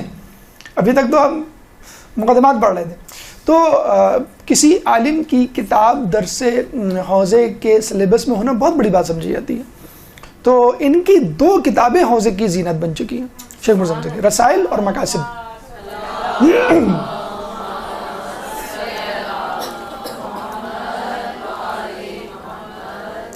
اس طرح شیخ طوسی کی بھی 2 کتابیں کتب اربعہ میں شامل ہیں. 4 کتابیں, 2 کتابیں شیخ طوسی کی, ٹھیک, رسائل اور مقاصد. اچھا, یہ بڑا ایک دلچسپ واقعہ ہے, اور یہ واقعہ ہمارے خیال میں خود علماء, اساتذہ اور مدارس میں پڑھنے والے لوگوں کے لیے ہے. ایک دفعہ سید حسین کوہ قمری بہت بڑے عالم دین تھے, علم اصول فقہ کے, ایک مسجد میں درس دیا کرتے تھے نجف کی.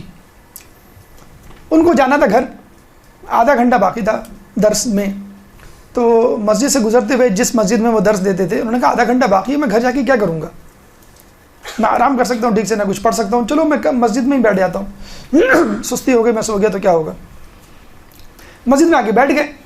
اب ان کے اسٹوڈنٹ تو آئے نہیں تھے سید حسین کوہ قمری کے, اپنے اسٹوڈنٹس کا ویٹ کرنے لگے.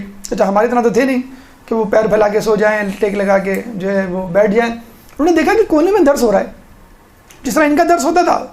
آج بھی آپ چلے جائیں مجالس میں, وہاں پہ حرم میں مختلف ایک ہی ہال میں بہت سارے گھیرے بنے ہوئے ہوتے ہیں, دائرے. انہوں نے دیکھا کہ درس ہو رہا ہے, ایک بہت ہی خستہ حال کپڑوں میں ایک شخص جو ہے وہ درس دے رہا ہے کونے میں بیٹھا ہوا, اور چند اس کے اسٹوڈنٹ ہیں وہ اس کے ساتھ بیٹھے ہوئے. انہوں نے کہا چلو دیکھتے ہیں کس طرح پڑھا رہا ہے, اگر کچھ ہوا تو میں گائیڈ کر دوں گا, کہ کیونکہ وہ نیا آدمی تھا, نیا شخص لگ رہا تھا, وہ نیا استاد لگ رہا تھا.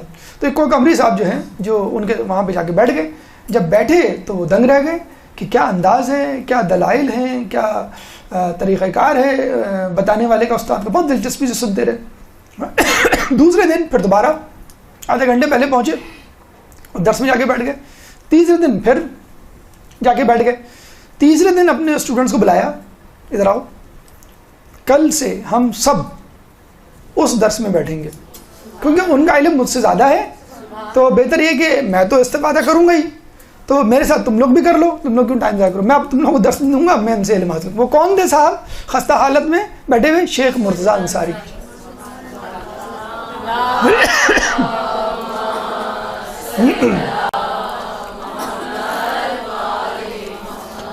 تو ہمیں جسے کہتے ہیں نا کہ جب آدمی تھوڑا سا علم حاصل کرتا ہے تکبر آ جاتا ہے، زیادہ علم حاصل کرتا ہے تو انکساری آ جاتی ہے، اور بہت زیادہ علم حاصل کرتا ہے تو کہتا ہے میں جاہل ہوں، میں جاہل ہوں.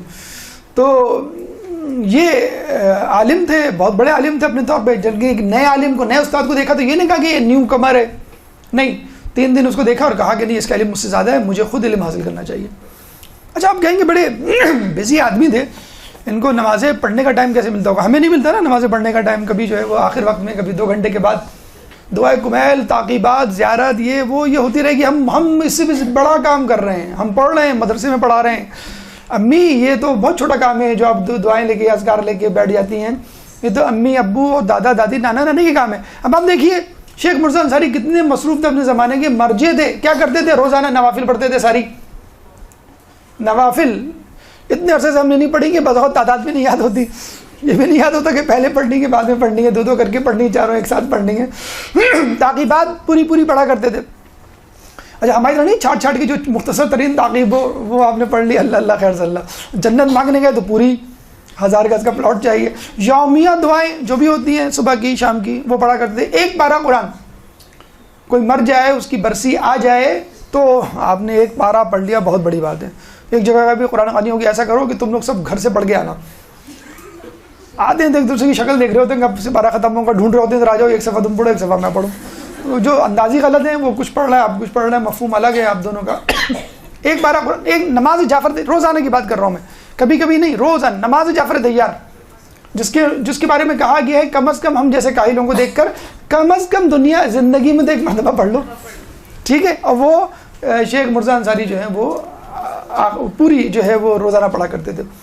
زیارت جامعہ، زیارت عاشورہ، اور زیارت جامعہ عاشورہ کے بارے میں تھے کہ پوری جو 1000 لعنتیں اور 1000 وہ ہیں وہ تولا تبرہ کے ساتھ.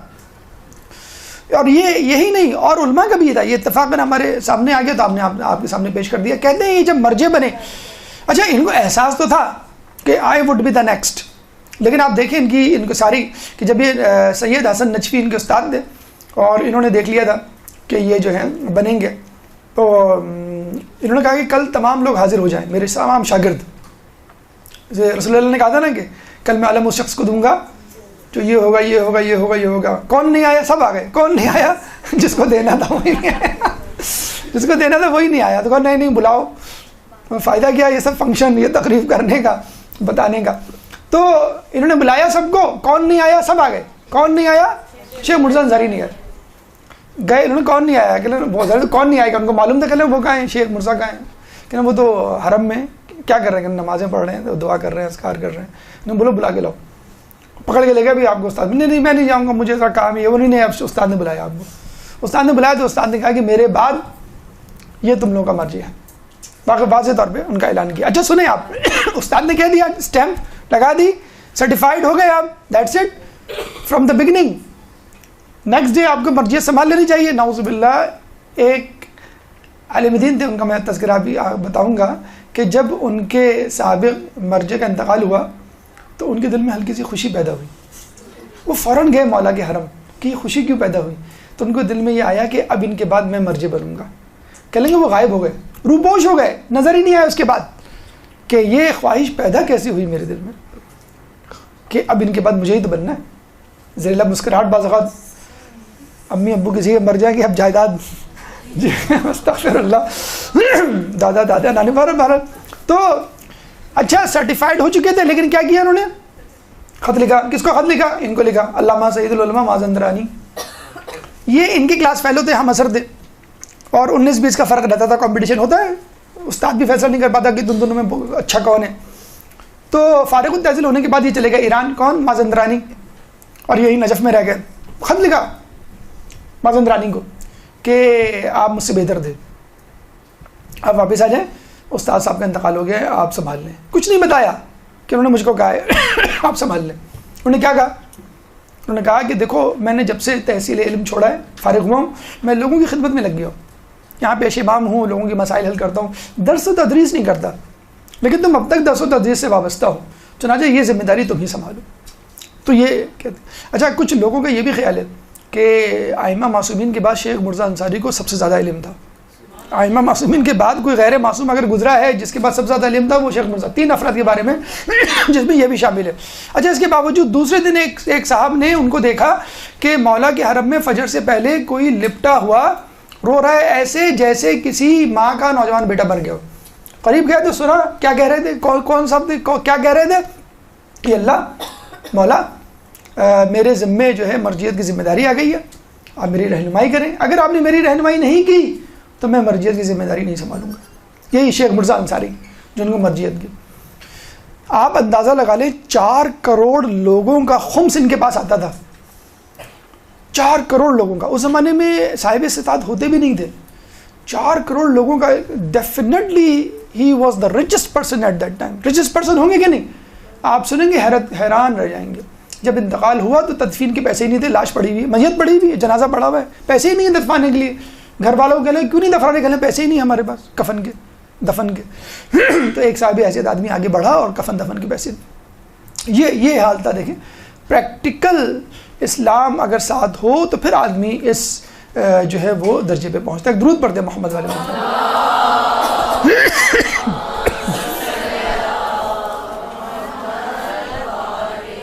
شیخ محمد حسین نوری 1254 ان کا ولادت. 11 نمبر ہجری سے تھوڑا سا آپ آگے جائیں گے تو آپ کو نظر آئیں گے. یعنی آپ باب قبلہ کی الٹی ہاتھ پہ تو آپ نے دیکھ لیا شیخ مرزا انصاری. اب آپ سیدھے ہاتھ پہ یہاں پہ یہ جو جگہ ہے یہ ہے غالباً, یہ چھپ گیا ہے. یہ 1254 ٹھیک ہے.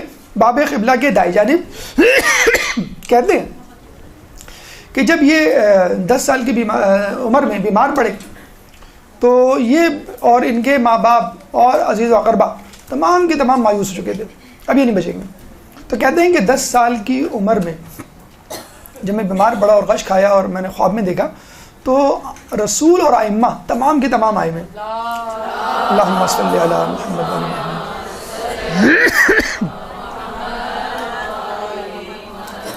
امام زمانے نے مجھے جام پیش کیا اور کہا اس کو پیو, اور یہ کہا کہ تم اس بیماری میں نہیں مرو گے اور طویل عمر پاؤ گے. اور پھر کہیں کہ 60 سال سے زیادہ کی ان کی عمر پائی اور انہوں نے کیا کیا کارہائے انجام دیے. آپ دیکھیے ایک کتاب جو ان کا کارنامہ مستدرک الوسائل سمجھی جاتی ہے, 1,23,000 حدیثیں اس میں موجود ہیں. چیپٹر وائز وسائل الشیعہ کی طرز پہ لکھی ہوئی کتاب, لیکن چیپٹر وائز ہے. آخری جو چیپٹر ہے انہوں نے جو ہے وہ خاتمہ مستدرک المسائل اس کا نام لکھا ہے. باقاعدہ الگ سے کتاب بھی دستیاب ہے. انہوں نے طریقہ لکھا ہے حدیثوں کو پڑھنے کا, کھنگالنے کا, جانچنے کا اور ان سے استنباط کرنے کا. ایک کتاب ہے نجم الثاقب امام زمانہ کے حالات پر. ایک کتاب ہے لؤلؤ والمرجان, اس کو آپ اردو میں پڑھ لیے گا, آداب اہل منبر. ہمارے ہندوستان کے ایک عالم تھے, وہ گئے تھے نجف اور ان سے کہا کہ بھائی ہندوستان میں یہ ہو رہا ہے, مطلب یہ جو ابھی ہو رہا ہے وہ بہت پہلے سے ہو رہا تھا, کہ یہ ہو رہا ہے, یہ خرافات, یہ چیزیں ہیں, آپ کچھ کریں. اور وہاں کے جو ہے وہ کچھ خطبہ اور ذاکرین جو ہیں وہ انصاف نہیں کر رہے ممبر سے. تو انہوں نے تمام اپنی مصروفیات ترک کی اور کتاب لکھی لؤلؤ والمرجان فی افادۃ الذاکرین, اس طرح کا کہ پورا ایک لمبا اس کا نام ہے, لیکن بہرحال آداب اہل منبر کے نام سے مل جائے گی. انہوں نے بہت اچھی, جو لوگ ذاکرین کی فہرست میں ہیں, ذاکرات بننا چاہتے ہیں اور اہل منبر ہیں, استاد ہیں, ان سب کے لیے یہ کتاب بہت ضروری ہے. اور انہوں نے بتایا ہے کہ کس طرح کی احتیاطیں برتنی چاہیے اس شعبے میں, اس میدان میں. اس کو ایک بزنس یا کمرشل شعبہ نہیں بنانا چاہیے. تو یہ ان کی کتابیں ہیں. ایک بات جو مستدرک الوسائل کے حوالے سے ہمیں کہنا ہے, آخوند خراسانی. آخوند خراسانی شاگرد تھے شیخ مرزا انصاری کے, ٹھیک ہے. اور شیخ مرزا انصاری کی 2 کتابیں حوزے میں پڑھائی جاتی ہیں, رسائل مقاصد. اس کے بعد جو آخری کتاب پڑھائی جاتی ہے وہ ہے کفایہ. وہ کس کی لکھی ہوئی ہے؟ آخوند خراسانی کی. یہ جو سامنے آپ کے بیٹھے, آخری کتاب جس کو پڑھ کر کافی ہوتا ہے, یعنی آپ درس غالب میں جا سکتے ہیں, یہ ہے آخوند خراسانی کی, جو کہ شاگرد تھے شیخ مرزا انصاری کے. تو شیخ مرزا انصاری کا یہ احسان ہے کہ 3 کتابیں ڈائریکٹلی انڈائریکٹلی انہی سے وابستہ ہیں. آخوند خراسانی کے بارے میں کہا جاتا ہے کہ ایک دفعہ وہ محفل میں درس دے رہے تھے اور اصول فقہ اور فقہ کے بارے میں گفتگو کر رہے تھے, اور پھر بات چلی کہ ایک محدث کو، ایک فقیہ کو احتیاط کرنی چاہیے، تو انہوں نے کہا کہ ٹھیک ہے، بہت اچھی بات ہے کہ احتیاط کرنی چاہیے، لیکن میں یہ کہتا ہوں کہ فقیہ مستدرک الوسائل پڑھے بغیر استنباط کر ہی نہیں سکتا۔ اتنی بڑی بات کس کی؟ احمد خراسانی کی، کہ اگر ایک محدث، ایک فقیہ جو ہے وہ مسائل کو فارمولیٹ کر رہا ہے، اس کو لکھ رہا ہے، تو ضروری ہے جتنی کتابیں پڑھیں بہت اچھی بات ہے، لیکن مستدرک الوسائل ضرور پڑھیں۔ اتنی جو ہے وہ اہم اور مستند اور بہترین کتاب۔ اس بارے میں ایک بڑا عجیب واقعہ ہم نے پڑھا، اور یہ واقعہ آپ کو وہیں مل جائے گا آداب اہل منبر میں، دیباچے میں انہوں نے اپنا روٹین ڈسکس کیا ہے۔ اچھا، ان کا بھی روٹین میں نے بتایا کہ یہی تھا کہ وہ فجر سے پہلے چلے جاتے تھے اور چراغ جلانے میں خادموں کی مدد کیا کرتے تھے، اور پھر وہاں پہ پڑھا کرتے تھے، پھر واپس آ کے اپنے گھر میں تمام کام شروع کیا کرتے تھے۔ ان کے 2 شاگرد تھے، ان میں ایک شاگرد تھے شیخ عباس قمی، جو ابھی آپ کے سامنے ہیں۔ تو ایک جملہ میں نے پڑھا اور یقین کیجئے کہ واقعی ایسا جملہ ہے کہ آدمی کی جو ہے وہ دل سے دہائی نکلے اور آدمی بہت افسوس کا اظہار کرے۔ ان کی اپنی تو بہت ہی خستہ حالت تھی، لیکن وہ یہ کہتے ہیں شیخ محدث نوری کی کہ میری تمام عمر گزر گئی، مجھے خواہش ہی رہی کہ کاش کوئی شخص آتا اور یہ کہتا کہ مولانا صاحب آپ چھوڑیں، یہ جو 2 بچے بیٹھے ہوئے ہیں ان کی حالت کو بہتر کرنے کے لیے میرے پاس سے کچھ پیسے ہیں، یہ رکھ لیں آپ، یہ جو حدیثیں لکھ رہے ہیں، میری ہیلپ کر رہے ہیں، ان کو ہی کوئی پیسے دے کے چلا جائے۔ تو خدا را آپ میں سے جو صاحب حیثیت ہیں، علماء کرام، تبلیغ دین میں اپنا حصہ دینے والے افراد پہ نگاہ رکھیے، بہت ضروری ہے۔ اگر ایک عالم دین جو ہے وہ معاشیات کے مسائل سے فارغ نہیں ہوگا تو وہ کیسے آگے بڑھے گا؟ ایک عالم دین جو ہے وہ نماز پڑھا رہے تھے، نماز پڑھا کے ختم کی، انہوں نے کہا کہ کچھ دنوں سے آپ بڑی مختصر سی سورہ پڑھا رہے ہیں، پہلے تو بڑی آپ اچھی لہن میں اور بڑی بڑی سورہ پڑھا کرتے تھے، کہ نا آج کل میں ذرا مسائل کا شکار ہوں، معاشی مسائل کا شکار ہوں، اس لیے میں بہت زیادہ توجہ نہیں دے پاتا۔ تو جب تک یہ شہریہ جو ہمارے مدارس اور حوزے رکھتے ہیں شہریہ، وہ اسی لیے شہریہ رکھا جاتا ہے کہ آپ کوئی جاب نہ کریں، آپ فقط پڑھنے پڑھانے سے وابستہ رہیں۔ تو وہی کہتے ہیں کہ مجھے یہ خواہش رہی کہ کاش کوئی آتا، میرے لیے نہیں تو کم از کم ان 2 بچوں کے لیے، جس میں شیخ عباس قمی بھی شامل تھے، آتا اور ان کے لیے کچھ دے کے چلا جاتا۔ اب آئیے، شیخ عباس قمی اور محدث نوری استاد شاگرد ایک ہی حجرے میں ہیں، 15 نمبر آپ نے ابھی پڑھا، محدث نوری کا حجرہ بھی 15 نمبر ہے، اور شیخ عباس قمی جو ان کے شاگرد تھے، ان کا زیادہ تر وقت وہاں گزرا ہے ایران میں، لیکن دفن ہی اپنے استاد کے ساتھ ہوئے، شاید ان کی خواہش تھی۔ 1294 ہجری ان کا سن ہے، پیدا ہوئے۔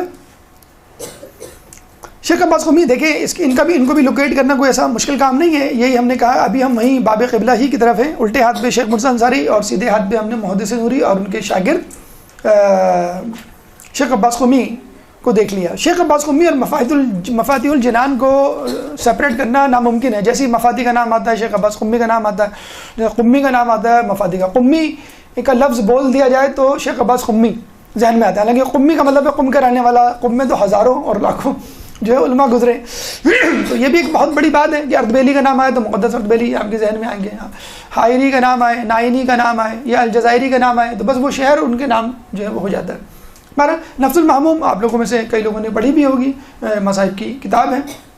منازل الاخرہ، اس کے بارے میں ایک دلچسپ قصہ آپ نے سنا بھی ہوگا، لیکن چلیں تذکرتاً دوبارہ ربط کے کو مد نظر دیکھتے ہوئے ہم سنا دیں کہ اس زمانے میں ایک عالم دین ہوا کرتے تھے شیخ عبد الرزاق، اور وہ جو ہے منازل الاخرہ نامی کتاب سے درس دیا کرتے تھے ظہر میں۔ اسی مسجد میں شیخ عباس قمی کے والد کربلائی صاحب جایا کرتے تھے اور ان کا درس سنتے تھے، بہت شوق سے سنتے تھے، اور اکثر آگے کہا کرتے تھے کہ بیٹا تم بھی ایسی کتاب لکھ لیتے، یعنی تم کو میں اتنا پڑھتا ہوا لکھتا دیکھتا ہوں صبح سے شام، تم بھی ایسی کتاب لکھ دے اور اسی طرح درس دے دے۔ باپ کا خون بڑھ جاتا ہے نا اپنے بیٹے کو پیروں پہ کھڑا دیکھ کر، تو اگر بیٹا ممبر پہ بیٹھا ہو کہیں درس دے رہا ہو تو اور بھی خوش ہوتا آدمی، عالم دین ہے، تو تم بھی اگر اس طرح درس دیتے، کتاب لکھتے کوئی، تو کیا ہی بات ہوتی۔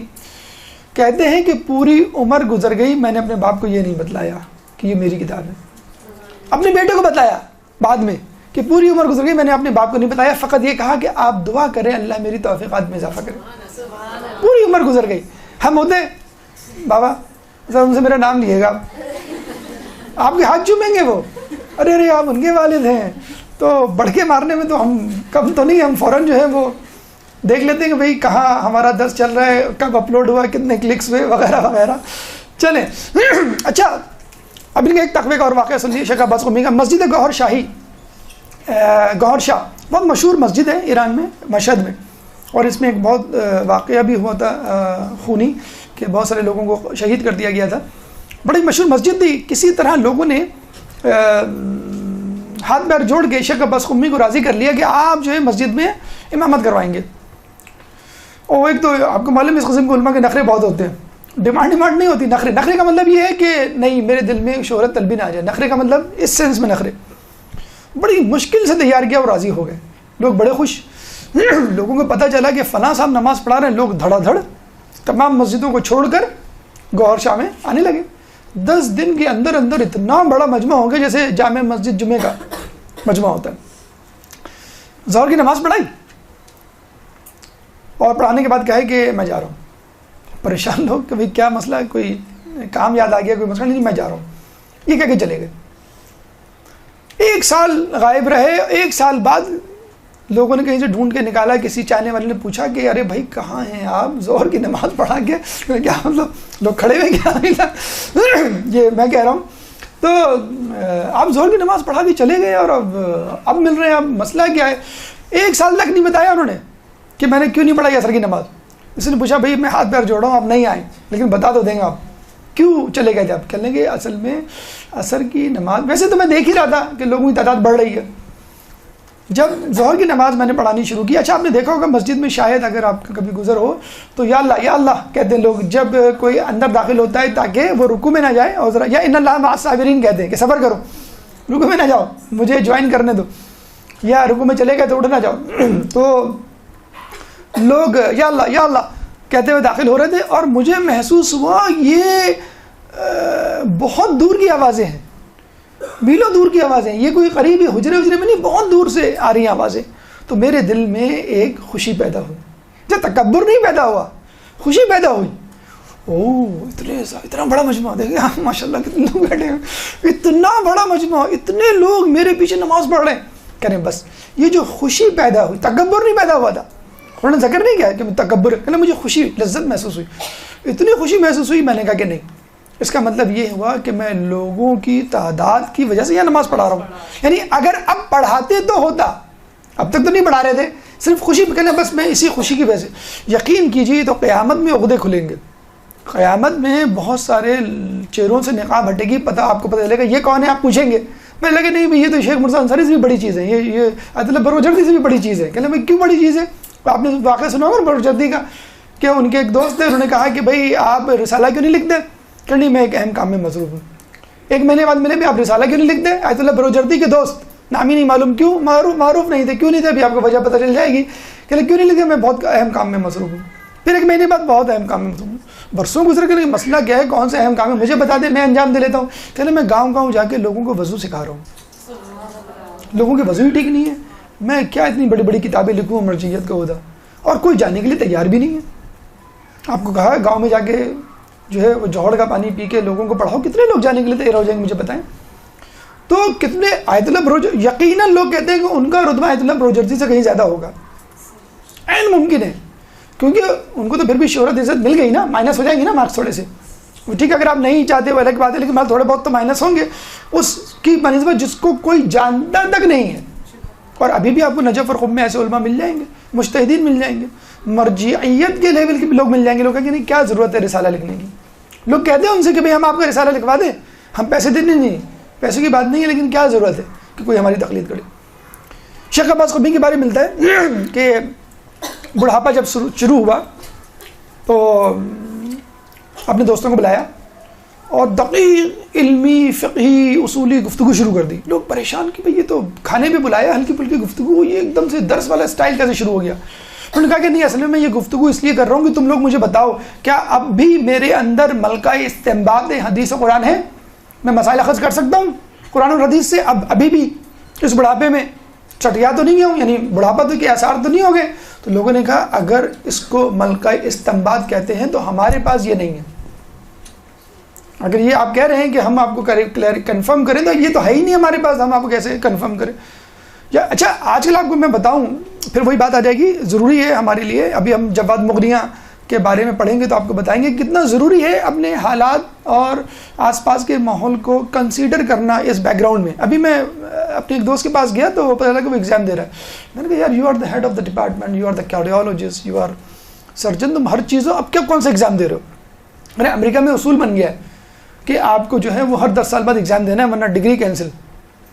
یہاں ایگزام دیا کہ بغیر ڈگری مل جاتی ہے، وہاں پہ ڈگری مل گئی ہے ہر 10 سال۔ اچھا انگلینڈ میں بھی اب شروع ہو گیا ہے، ہر 5 سال بعد ہر 10 سال بعد آپ کو MRCP جو کر لیتے ہیں ان کو ایگزام دینا ہے، کیونکہ وہ کہتے ہیں کہ بھی ہو سکتا ہے ڈاکٹر بن گئے آپ پریکٹس میں نہیں ہے، اب کس بات کا آپ نام لگا رہے ہیں اپنے آگے ڈاکٹر؟ کوئی ڈاکٹر نہیں ہے جب تک آپ پریکٹس نہ کریں، جب تک ہم آپ کو ٹیسٹیفائی نہ کریں آپ۔ تو دیکھیں یہ ہے خوف خدا، یہ خود اپنے آپ کو پیش کر رہے ہیں علماء، مرجع، مجتہد، کہ مجھے بتاؤ کہ میں سٹیا تو نہیں گیا، میری یادداشت کمزور تو نہیں ہو گئی، میرا علم تو کم نہیں ہو گیا؟ لوگ کہیں گے نہیں آپ کل۔ دیکھیں یہ ہے خلوص جو ہمارے حوضوں میں پایا جاتا ہے، ہمارے علماء میں، ان کے، کہ ہمیں ضرورت نہیں پڑتی کہ ہم امتحان دیں یا ان کا امتحان لیں۔ ایک عجیب بات دیکھیں، لوگ کہتے ہیں، ہمارے اسٹوڈنٹ کہہ لیں گے کہ سر آپ اتنے معجزات کرامات سناتے ہیں، پتہ نہیں آپ کہاں سے پڑھ لیتے ہیں، لیکن آج کل ہمارے ساتھ تو نہیں ہوتے۔ کیوں نہیں ہوتے ہمارے ساتھ؟ ہمارے ساتھ عقیدہ نہیں ہے، ہمارا ایمان نہیں ہے۔ آپ دیکھیں کہ کیسے ہوتے ہیں۔ ایک دفعہ یہی شیخ عباس قمی صبح بیٹھے ہوئے تھے، رونے لگے، بچہ ان کا مدرسے جا رہا تھا۔ اب پتہ ہے باپ رونے لگے بچے کے سامنے کتنا عجیب سا لگتا ہے، کہ بابا کیا ہوا؟ کہ لگے میری آنکھیں کمزور ہو گئی، مجھے کچھ ٹھیک سے نظر نہیں آ رہا، نہ پڑھا جا رہا نہ لکھا جا رہا ہے۔ کہ بابا کوئی مسئلہ نہیں، آپ دوا ڈال لیں، سرما ڈال لیں، یہ ڈال لیں، رو کیوں رہے؟ کہ نہیں میں آنکھ کے درد کی وجہ سے نہیں رو رہا، میں اس لیے رو رہا ہوں کہ کہیں اہل بیت نے مجھے اپنی ولایت سے نکال تو نہیں دیا، کہ ہم نے صلاحیت ہی نہیں ہے لکھنے کی یا پڑھنے کی۔ ہمیں ایک دن ہمیں نہ پڑھنے کو ملے، ویکینڈ جب آتا کتنے خوش ہوتے ہیں ہم، لائٹ چلی جاتی کتنے خوش ہوتے ہیں، امی ابو ناراض ہوتے ہیں، آپ اچھا پڑھنے کو نہیں ملے گا، خوب جو ہے وہ گلیوں میں چکر لگا رہے ہیں، بھائی چھٹی کیوں نہیں، لائٹ نہیں ہے، الحمدللہ کے AC والے موجود ہیں کراچی کے AC زندہ باد۔ تو وہ پریشان ہیں کہ نہیں بابا کوئی مسئلہ نہیں ہے، سب ٹھیک ہو جائے گا، بس آپ آرام کریں، ہو سکتا ہے زیادہ تھکاوٹ ہو گئی اس وجہ سے۔ وہ چلے گئے، ان کا بیٹا چلا گیا، ظہر میں واپس آیا، دیکھا بڑے مزے سے لکھنے میں مصروف ہے۔ کیا ہو گیا بابا خیریت تو ہے؟ کہ نا تمہارے جانے کے بعد میں نے اصول کافی کو اپنی آنکھوں سے لگایا، اصول کافی کو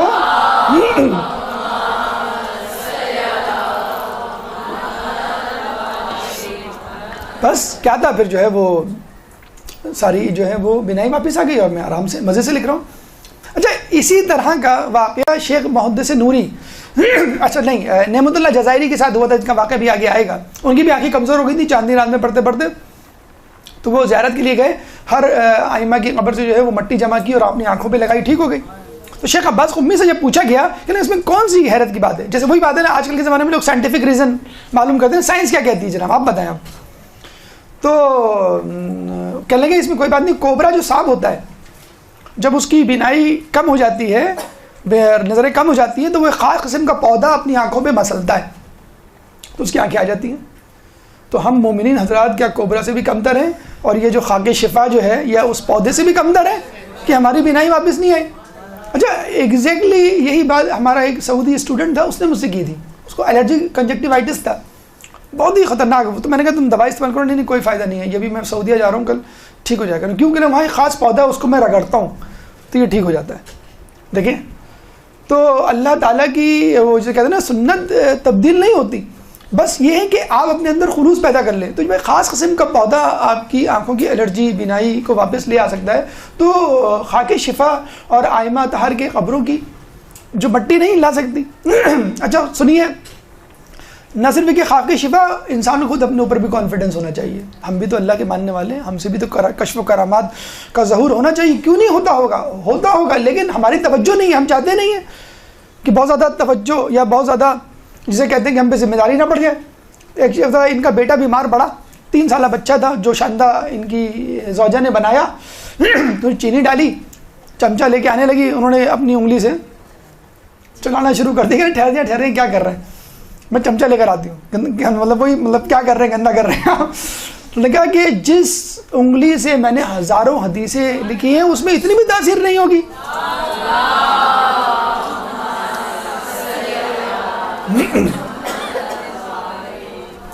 بس 5 منٹ اور دے دیں, یہ عالم اور کر لیں, پھر انشاءاللہ آپ کی زحمت تمام. جواد مغنی کی 17 نمبر حجرے میں یہ دفن ہے. مطلب بس آپ دیکھیں وہی اینٹی کلاک وائز گھوم رہے ہیں. آپ 11 نمبر پہ گئے, 15 نمبر پہ گئے, پھر آپ 17 نمبر پہ گئے, 15 میں 2 آپ کو مل گئے, محدث نوری مل گئے اور شیخ عباس قمی مل گئے. اب 17 ایک حجرہ چھوڑ کر آپ شیخ جواد مغنی, یہ تھے لبنان کے, 1324 میں پیدا ہوئے, لبنان میں رہے. والدہ کا تو چند مہینے میں انتقال ہو گیا, والد کا جو ہے چند سال میں, اور بیچارے بالکل بے یار و مددگار. لیکن وہ تڑپ رہے تھے, خاندانی بیک گراؤنڈ ان کا مذہبی تھا, تو تڑپ رہے تھے کس طرح نجف آ جائیں. تو بہرحال الحمدللہ نجف آ گئے. باب قبلہ کی دائیں جانب جیسے ہم نے کہا, شیخ عباس قمی کے بس آگے آپ بڑھیں گے 2 قدم 2 حجرے تو آپ کو مل جائیں گے. ان کا جو بڑا کارنامہ ہے وہ یہ ہے کہ انہوں نے سائنس اور اسلام کو ملایا, مغربی افکار کو پڑھا اور اس کے جوابات دیے. اور اس زمانے میں شہر شہر ملک ملک گھوم کر لوگوں کو اسلامی اتحاد کی دعوت دی. شیخ شلتوت اس زمانے میں مصر میں ہوا کرتے تھے. ان کے پاس گئے 2-3 مرتبہ, پہلے تو خط و کتابت کی اور پھر جو ہے ان کو کہا کہ آپ جو ہے وہ میرے ساتھ ملاقات کریں تو میں آپ کو بتاتا ہوں کہ ہم بھی جو ہے اسلام کا حصہ ہیں. تو یہ گئے وہاں پر اور اپنی جو ہے وہ بات کی, اور فقہ جعفریہ کو جو ہے وہ 5واں فقہ انہوں نے تسلیم کروایا اور کہا دیکھیے اتنی سی بات ہے, رسول اللہ کے بعد آپ کسی اور کو خلافت کے لائق سمجھتے ہیں, ہم مولا علی کو سمجھتے ہیں, بس اتنی سی بات, ٹھیک. اس کے بعد ہم یہ چاہتے ہیں جس طرح مولا علی خاموش رہے کہ اسلام پارا پارا نہ ہو, ہم بھی چاہتے ہیں کہ ہم اپنی ایسی بات عوام کے سامنے, عام لوگوں کے سامنے نہ نکالیں کہ جس سے اسلامی اتحاد پارا پارا ہو. بس یہ بات جب سنی اور انہوں نے جب ریفرنسز بھی سارے پیش کیے کہ بھئی یہ دلائل ہیں جن کی بنیاد پر ہم سمجھتے ہیں مولا علی خلافت کا حق رکھتے تھے, اور آپ سمجھتے ہیں کہ وہ رکھتے تھے, ہمارے پاس بھی حدیث موجود ہے, ٹھیک ہے, لیکن ہم جو ہے وہ طریقہ کار نہیں اپنائیں گے جس سے آپ کے دل کو ٹھیس پہنچے, اور ہم اتحاد چاہتے ہیں تاکہ اپنے دشمنوں کا مقابلہ کر سکیں. جیسے اس زمانے میں منافقین کا رسول اللہ مولا چاہتے تھے کہ مقابلہ ہو جائے, یہود و نصارہ جو تیار بیٹھے تھے کہ رسول کا انتقال ہو اور ہم جو ہے وہ دھاوا بولیں. اور آپ کو معلوم ہے ابو سفیان بھی آیا تھا مولا علی کے پاس کہ تم کہو تو میں گلیوں کو مدینے کی اپنے پیادوں سے بھر دوں, لیکن انہوں نے منع کیا. تو ہم بھی یہی چاہتے ہیں کہ تلوار نہ نکالیں اور کوئی ایسی بات منہ سے نہ نکالیں, تلوار تو بہت دور کی بات. تو پھر شیخ شلتوت نے باقاعدہ اناؤنس کیا کہ آپ جو ہیں وہ بہترین عالم ہیں اور آپ کی بہترین تجویز ہے, اور باقاعدہ جو ہے وہ کتاب تحریر کی اور فقہ جعفریہ کو 5واں جو ہے وہ فقہ قرار دیا. اچھا یہ مشہور تو ہو گئے تھے بلکہ ایک عرب لیڈر کی طور پہ مشہور ہو گئے تھے. اچھا امریکہ کی یہ عادت ہے جب بھی وہ کسی مشہور لیڈر کو دیکھتا ہے فوراً اس کو خریدنے کی کوشش کرتا ہے. اس زمانے میں روزویلٹ ہوا کرتے تھے, انہوں نے کہا کہ کس طرح سے ملاقات کی جائے, اگر یہ ہمارے دام میں پھنس گیا تو ہم عرب ممالک میں, یقین کیجئے اتنے بڑے صدر سے ملنے سے انکار کر دیا. ہمارے یہاں امریکی صدر آ جائے, بلکہ ہم تو بلاتے رہتے ہیں آپ انڈیا آئے ہمارے پاس نہیں آئے, عجیب ہے آپ نے اگنور کر دیا, اس طرح تو نہیں ہوتا, ہم تو بچہ بچہ رو رہے ہوتے. تو روزویلٹ نے کہا کہ بھئی میں ملنا چاہتا ہوں, انکار کر دیا کہ میں ایسے شخص سے کیوں ملاقات کروں جو اسرائیل کو اسلحہ دیتا ہے کہ وہ فلسطین میں مسلمانوں کا خون بہائیں. مجھے پتہ ہے فلسطین میں کیا اہل تشیع رہتے ہیں, سارے کے سارے اہل سنت حضرات. تو اس کے باوجود جب انہوں نے یہ دیکھا تو انہوں نے کہا کہ یہ تو بہت ہی سخت آدمی ہیں, بااصول آدمی ہیں. باقاعدہ تمام عرب اخباروں میں ان کو عربی بہادر عربی کہ یہ پہلا عربی بولنے والا ہے, عرب ہے جس نے حقیقت میں جو ہے وہ بہادری کا حق ادا کیا کہ امریکی وزیر اعظم, امریکی پریزیڈنٹ سے جو ہے وہ ملنے سے انکار کر دیا. تفسیر کشاف ان کی جو ہے وہ بہت مشہور کتاب ہے. ان کی پوری جیسے میں نے کہا تھا کہ تھیم ہے, انہوں نے زمانے کے جو مغربی افکار ہیں اور جو سائنس ہیں ان کو پڑھا اور ثابت کرنے کی کوشش کی کہ اسلام اس سے بہت زیادہ مختلف نہیں ہے. بس آپ تھوڑی سی توجہ دیں, آپ کو پتہ چل جائے گا کہ جو چیزیں آپ پھیلا رہے ہیں, کیونکہ اس زمانے میں یہ رول تھا, یہ نظریہ پھیلایا جا رہا تھا کہ کولونزم کس طرح قبضہ کرو اور کسی طرح جو ہے حکومت کو مذہب سے الگ قرار دے دو, اور مذہب کی لینگویج الگ ہو, مذہب کے لوگ الگ ہوں, ان کا لباس الگ ہو, ان کے مدارس الگ ہوں, ان کا حکومت سے کوئی تعلق نہ ہو. تو انہوں نے یہ ثابت کیا تھا کہ نہیں, کہ مذہب اور سیاست ایک ہی چیز ہے. ان کے افکار پہ مکمل ایک مجموعہ جو ہے ادارہ نور نے شائع کیا ہے مجموعہ آثار کے نام سے. بلا شبہ موجودہ دور کی موجودہ مغربی افکار کے حوالے سے آپ کی خدمات جو ہے وہ ہمیشہ یاد رکھی جائیں گی. فقط ہم چند ہی علماء 4 علماء کر پائیں. کوشش کریں گے کہ اگلی نشست میں باقی کا مطلب 500 نہیں، باقی کا مطلب ہے جو 12 ہم نے منتخب کیے ہیں وہ آپ کے سامنے پیش کریں. اس کے علاوہ جو ریفرنسز ہم نے بتلا دی ہیں کہ اگر آپ وہاں پہ چلے جائیں تو ان کی تمام جو ہے وہ تفصیلات اور سوانح حیات مل جائے گی. یہاں پہ بھی ہم کوشش یہی کر رہے ہیں کہ نجف سے متعلق جو ان کی خدمات ہیں یا رہائش اور قیام کے دوران جو واقعات پیش ہیں وہ آپ کے سامنے پیش کریں. اللہ تعالیٰ سے دعا ہے کہ ہمیں ان علماء کے نقش قدم پر چلنے کی توفیق عطا فرما. اللہ تعالیٰ سے دعا ہے کہ ہمیں ہمارے شب روز ان علماء جیسے بنا دے. اللہ تعالیٰ سے دعا ہے کہ ہمیں اہل بیت کی پیروی کرنے کی توفیق عطا فرما. اللہ سے دعا ہے کہ ہمیں قیامت میں اہل بیت کی شفاعت سے بہرمند فرما. اللہ سے دعا ہے کہ امام کے ظہور میں تعجیل فرما، ہمیں ان کے انصار و اعوان میں شامل فرما.